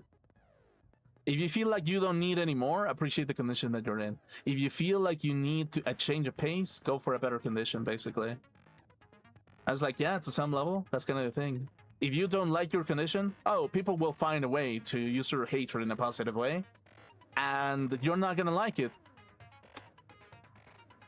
So yeah, in some shape or form, I kind of have to say, like, humanity sucks, actually. Humanity sucks, no matter what you do. It really does. It really fucking does. It's terrible. Humanity is terrible. It sucks. Right? It sucks. You're in this country? Oh, this country sucks. Oh, you're in that country? Oh, that country sucks. Oh, you're in that other country, well, it sucks as well. So what do? Just enjoy it, I guess. Like, enjoy this, the pain that is gonna come to you, and just be like, hey, you know what? Fuck you. Whatever, okay, I don't know what to tell you. It's always gonna suck. Even as a streamer that streams games, it's gonna suck. You're a writer, it's gonna suck. You're a leader of some sort, it's gonna suck even more because you have to deal with the reasons why the world sucks. If you're a leader, you're handling the entire world's suckage. Really. And they're gonna suck the soul out of you if they have the chance to do so. So it's like, yeah, no. Literally no escape. Literally no escape. And it's like, even you can try to escape it, and people will still make you feel pathetic that you tried to escape it. So even if you do manage to escape it, the malware has already been installed into you, and you will not enjoy life because people have decided that you shouldn't enjoy life. And it kind of becomes this kind of thing where it's just like, wow, okay, so arbitrarily speaking, a person can make me feel miserable. They can use my condition. They will make me feel miserable in my condition. They will make me want to aspire to a better condition. And they will make it even harder to get a better condition because you kind of need to validate your value in that sense. And if you escape, you get shamed out of it, and sometimes even your health gets in peril because you escaped it.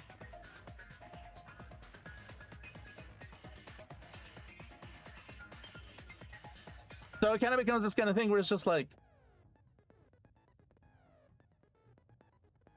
I have no choice but to say that I love everybody. It never equally. I'm never going to say that I love you equally because that's just going to give you the impression that that's just going to infect you with the thought that everybody should be treated equally when they shouldn't be.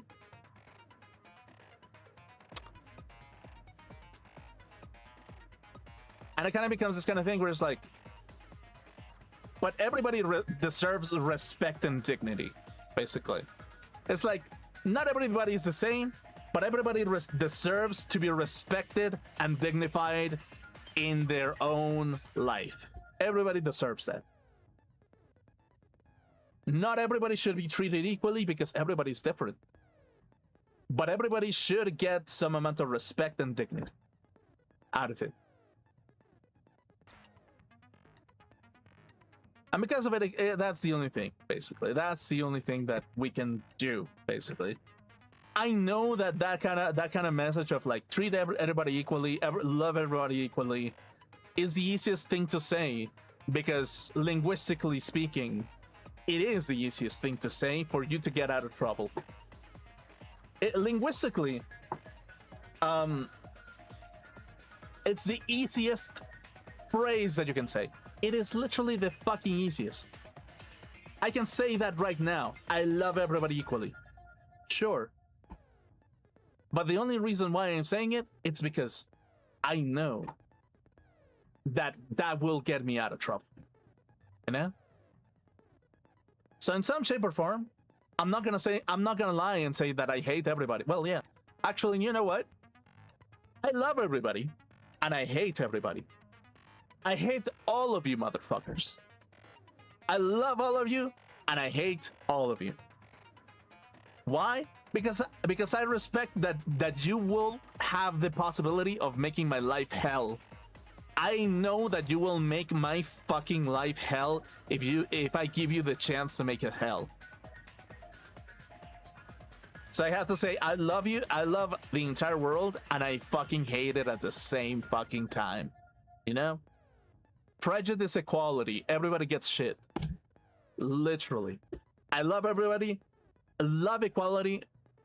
Prejudice equality. I fucking love everybody. Dead and done. Literally. Oh my fucking god. So yeah, that's kind of the thing, really. That's kind of the thing.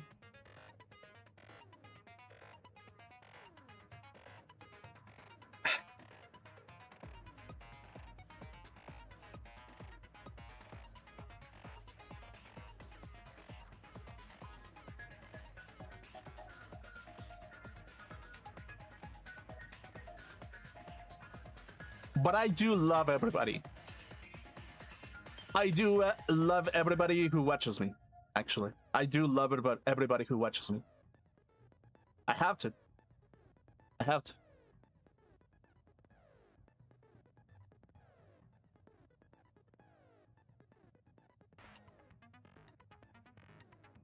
Yeah, I love everybody that has had the displeasure of listening to me. I love the fact that you've made my life interesting. I love it. Even if I hate it at the same time. So yeah.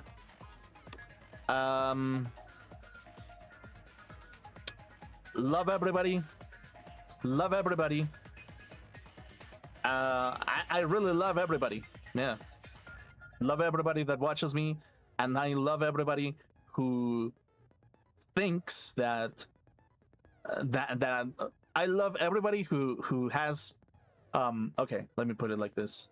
I love everybody who sees me as the ultimate form, as a reason for them to exist, actually.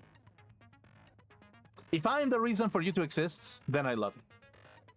Point. There we go. Done and done.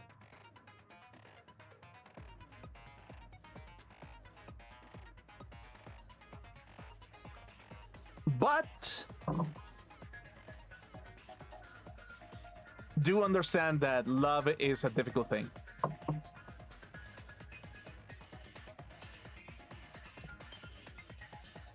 Love is complicated.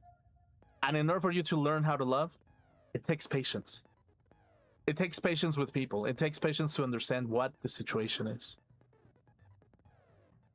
And in order for you to, even for me, actually, me as a person, it took me like a long time to understand how to truly love somebody. And it's like loving somebody is not putting them in a pedestal because they're beautiful.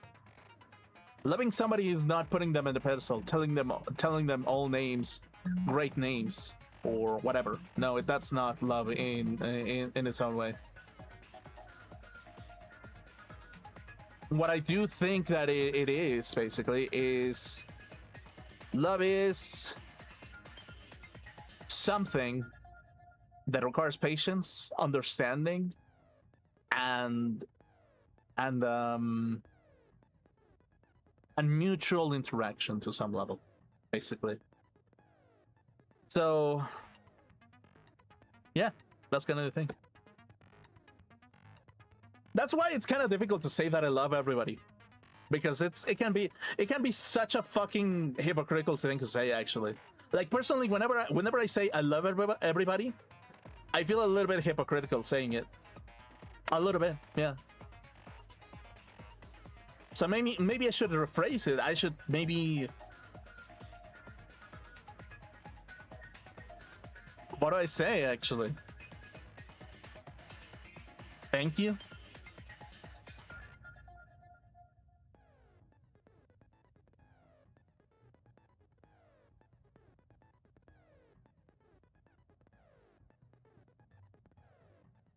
I appreciate everybody. That's it. I appreciate you. You have value in your own life. That's the only way. Really. It's like, okay.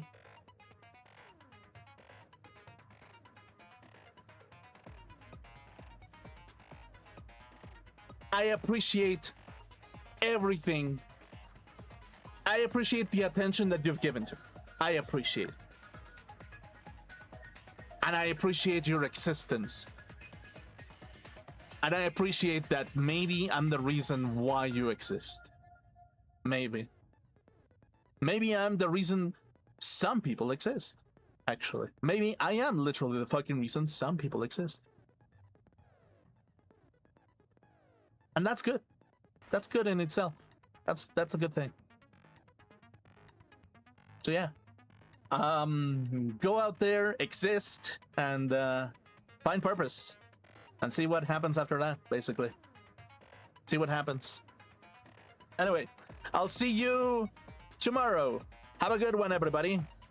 Goodbye. I appreciate you. Have a good one. Bye-bye.